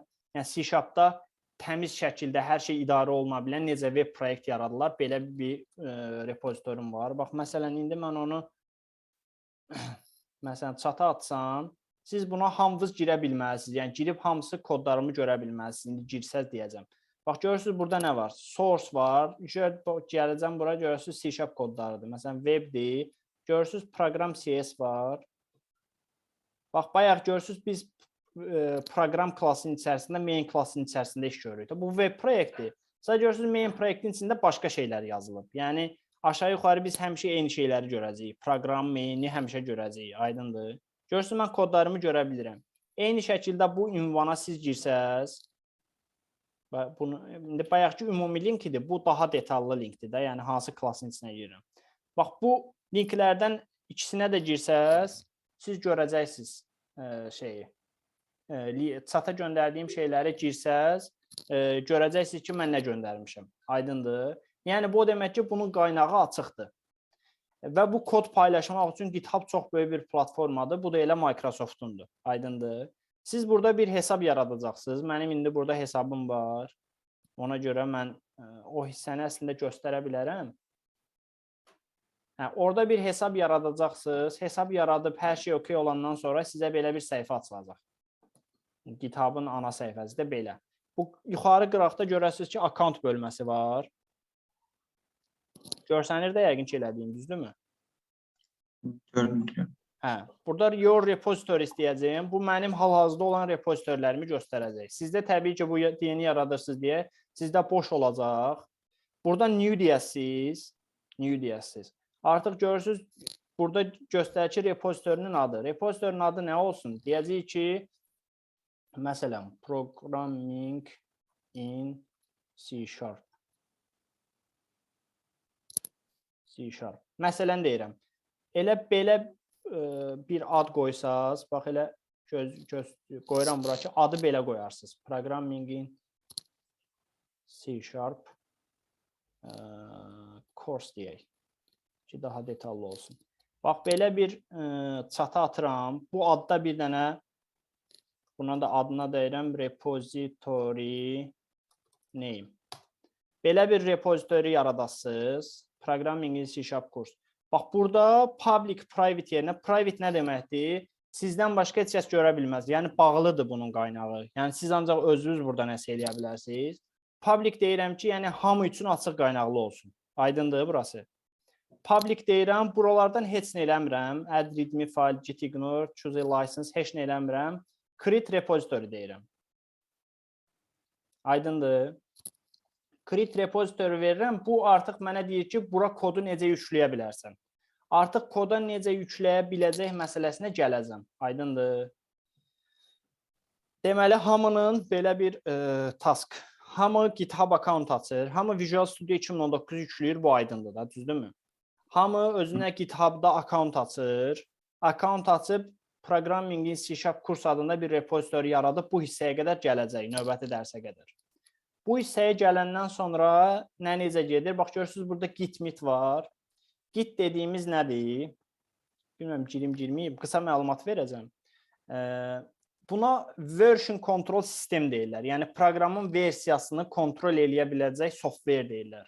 Bu nədir? Məsələn deyirəm, 3 dənə işçiyik biz indi şirkətdə də, artıq real mühitdən mən sizə danışıram. 3 dənə şirkətdə işçiyik, üçümüz də bu proyektin üstündə işləyirik, məsələn deyirəm. Mən nəsə işləyirəm, bir şey dəyişirəm, o dəyişikliyə bir mesaj deyirəm. Ona elə bil ki, həmin andakı proqramın vəziyyətini bir yerdə yadda saxlayıram və ona mesaj deyirəm. Deyirəm ki, filan problem həll edildi. Eləyirəm, push eləyirəm bura. Yəni, mən özümdə eləyirəm əslində. Sonra deyirəm ki, bu gəlsin, otursun bura. Qlobal bir yerə ki, hamı bunu görsün. Sonra başqa birisi götürür, başqa bir şey dəyişir. Başqa birisi başqa bir şey və biz bu proyektin üstündə 3-4 nəfər istifadə işləyirik. Git dediyimiz, məsələn, o dəyişikliklərin historisini track eləyir. Məsələn, kim nə vaxt nəyi dəyişib, nə vaxt hansı dəyişiklik eləyəndə problem yaranıb və s. onların hamısını görə bilmək üçündür historiya formatında. Məsələn, mən sizə gəlin hal-hazırda istifadə elədiyimiz bir proyektdən historiyini göstərir. Bax, git dediyimiz artıq görürsünüz, bax, belə bir qırmızı bir şey göstərir. Bax, bunlar hamısı repozitorilərdir. Bunlar yaşıldır. Yaşıl dediyim odur ki, bu repozitoridə dəyişiklik yoxdur. Qırmızı dediyim odur ki, dəyişiklik var. Bax, bu dəyişiklikləri tutaq ki, mən deyirəm ki, bu dəyişikliklər artıq hazırdır. Mən buna bir mesaj verib həmin andakı vəziyyəti kimlərəsə də ötürmək istəyirəm. Bax, burada commit deyirlər bura. Bax, görürsən, burada göstərir ki, məndə hansısa fayl dəyişib. Hansısa faylın üstünə 2 dəfə vururam, göstərir ki, mən bu kodun içində nəyi dəyişmişəm. Aydındır. Bunu dəyişəndən sonra tutaq ki, nəsə eləmişəm. Bunu artıq mən buna bir mesaj seçirəm. Deyirəm ki, nəyi dəyişmişəm? Log, debug, nə bilim, metod. Niyə bu adi bir, yəni elədiyim işin açıqlamasıdır ki, mən artıq buna nə eləmişəm, aydındır. Log, debug, metod name changed. Tutaq ki də, belə bir şey elədim. Artıq bura commit desəm, git belə eləyir də. Mən bu commit elədiyim andakı vəziyyəti götürür, elə bil ki, screenshot deyirlər də. Həmin andakı vəziyyəti öz yadında saxlayır. Və mən sabah dünya dağılsa, nə bilim, 10 nəfər işləsə, həmişə o commitə qayıda bilərəm. Yəni, həmin vəziyyətə qayıdıb baxa bilərəm ki, həmin vəziyyətdə proqramım necə olub. Sonra təzədən yenə qayıdaram indiki vəziyyətə. Tutaq ki, mənim bu commitim olub 2 ay qabaq. 2 ay qabağı qayıda bilərəm. 3 ay indiki vəziyyətə gedə bilərəm. O commiti kim eləyib, həmin commitdə kim nələri dəyişib, hər şeyi görə bilirəm. Aydındır. Buna deyirlər version control sistem. Çox dərinlə getməyəcəm. Biz bunu sadəcə istifadə eləyəcəyik. Siz elədiklərinizi eləyib, dəyişiklikləri commit eləyib qoyasınız o GitHub-a, necə bayaq göstərdim. Mən oradan kodlarınızı götürüb oxuyacam, baxacam. Aydındır. Məsələn deyirəm, dediyi elədiklərimiz history şəklində olur. Bax, git deyirəm, buradan show log deyirəm. Artıq görürsünüz, bu mənə göstərir ki, bu proyektin üstündə indiyə qədər kimlər işləyib. Görürsünüz, ancaq mən işləmişəm.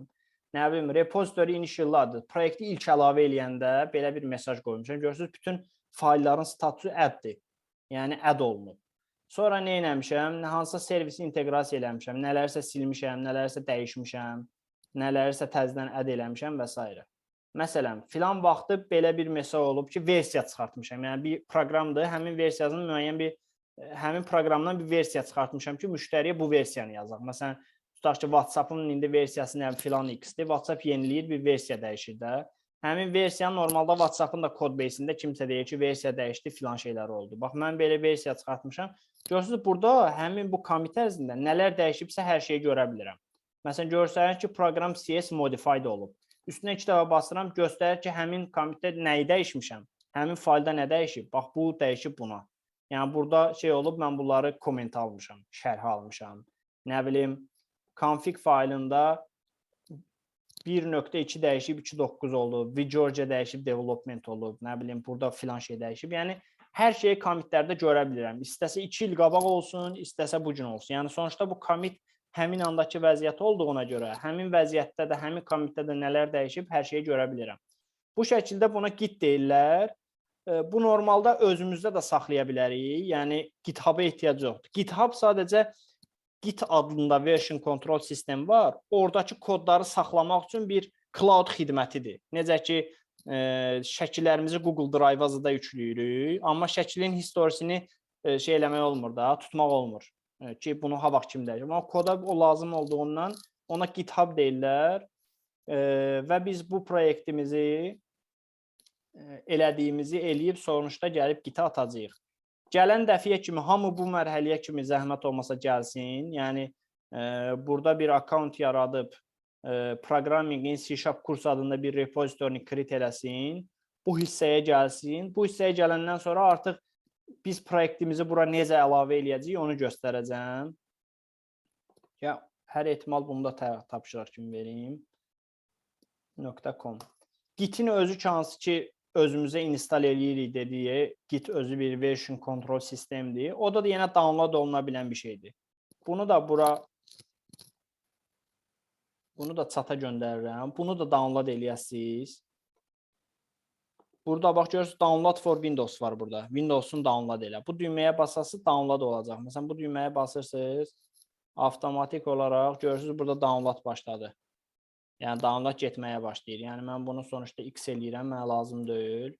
Siz download eləyəsiniz, üstünə 2 dəfə basasınız. Böyük ehtimalla biraz orada çətinlik ola bilər. Nə çətinliyi çıxsa qrupa yazarsınız, mən yardım eləməyə çalışacağam. Aydındır. Git-i yükləyəcəksiniz, bura gələsiniz, necə əlavə eləyəsiniz. Əgər Git-i yükləyəndən sonra əslində görürsünüz, burada var yəni. Məsələn, existing repozitorini necə əlavə eləmək olar və yaxud kodu necə əlavə eləmək olur. Əslində GitHub özü deyir ki, məsələn, öz kompüterində bu işləri elə, sonra kodu bu şəkildə elə, gəlib oturacaq bura. Yəni, siz Git-i yükləyəndən sonra bu hissə asandır, aydındır. Nə problem çıxsa da mən dəstək olacağam. Belə, opşim, gələn dərsə taskımız nədir? GitHub, Git-i yükləmək, köçürtmək, Visual Studio 2019-u yükləyib köçürtmək, Visual Studio 2019-u yükləyib köçürtmək, Git-i köçürtmək, bir də GitHub-da qeydiyyatdan keçib yeni bir bu adda repozitori yaratmaq. O vaxta kimi də kimsə, mən danışdıqlarım zadım var, hansı mövzu ona maraqlı gəlsə, biraz əlavə oxusun və yaxud nəsə sual çıxsa, qrupda yazsın. İndi qrupda Rıza da var. Rıza da proqramçı olaraq işləyir. O da bizlə olacaq. Yəni biz sualları çalışacağıq ortaq cavablandıraq. Yəni bəzən suallarımız olanda birinci Rıza cavablayacaq, bəzən mən cavablayacağam və s. Yəni o da hal-hazırda proqramçı olaraq çalışır. Belə bir şey ki, yəni ikimiz də mentor olacağıq da. Yəni kimin nəsə sualı çıxsa, çəkinmədən versin. Sonuçta belə deyək, bizim burada məqsədimiz öyrənməkdir. Öyrənməyin belə deyək, utanmağı olmaz da. Yəni utanan adam düz əməlli öyrənə bilməz belə deyək. Yəni öyrəniriksə ən bəsit ağlınıza gələn bir sual. Bura niyə nöqtə qoyuruq? Bura niyə virgül qoyuruq? Yəni o səviyyədə belə nəsə sualınız çıxsa çəkinmədən qrupa yazın. Ola bilər 5 dəqiqə, 10 dəqiqə ki cavablandıraq, çünki işdə olacağıq və s. Amma sonuçta əvvəl-axır ona cavab yazacağıq. Gördünüz, cavab yazmayın. Sonuçta hamı bir-birini tanıyır. Sual yazasınız, məndən tez məsələn İlkin tutaq ki, biraz bilir, o cavablandıracaq. Tutaq ki, Kamran bilir, o cavablandıracaq. Sonuçta buna community deyirlər də. Zaten Stack Overflow zat tipli işlərində odur ki, proqramçılar sual verir, birinin qabağına problem çıxıb, o birisi o problemi daha əvvəlcə görübdür, yəni götürür ona cavab yazır, tık deyir ki, filan şeydə filan yeri dəyiş işləyəcək. Yəni bütün şeyin məntiqi budur, community formalaşdırmaqdır. Yəni bizim də bir qrupumuz olacaq. O qrupda mümkün qədər bütün kommunikasiyanı orada aparaq. Kimin nə problemi çıxıb, nə tipli bir şeydir, onu sürətli şəkildə ya özünüz həll eləyəsiniz, olmasa mənim və yaxud Rızanın bir dəstəyi olacaq. Biz davam eləmiş olacağıq. Bugün aşağı-yuxarı girişi elədik. Əslində mən düşündüyümdən daha tez qutardıq. Mən gələn dərsdə düşünürdüm. Gələn dərsin əvvəllərində biz bu proyektimizi Git-ə əlavə eləyəcəyik. Ondan sonra sürətli şəkildə proqramlaşdırmaya girəcəyik. Evə istədiyiniz qədər tapşırıq, yuxusuz gecələr və s. ondan sonra başlayacaq. Okey.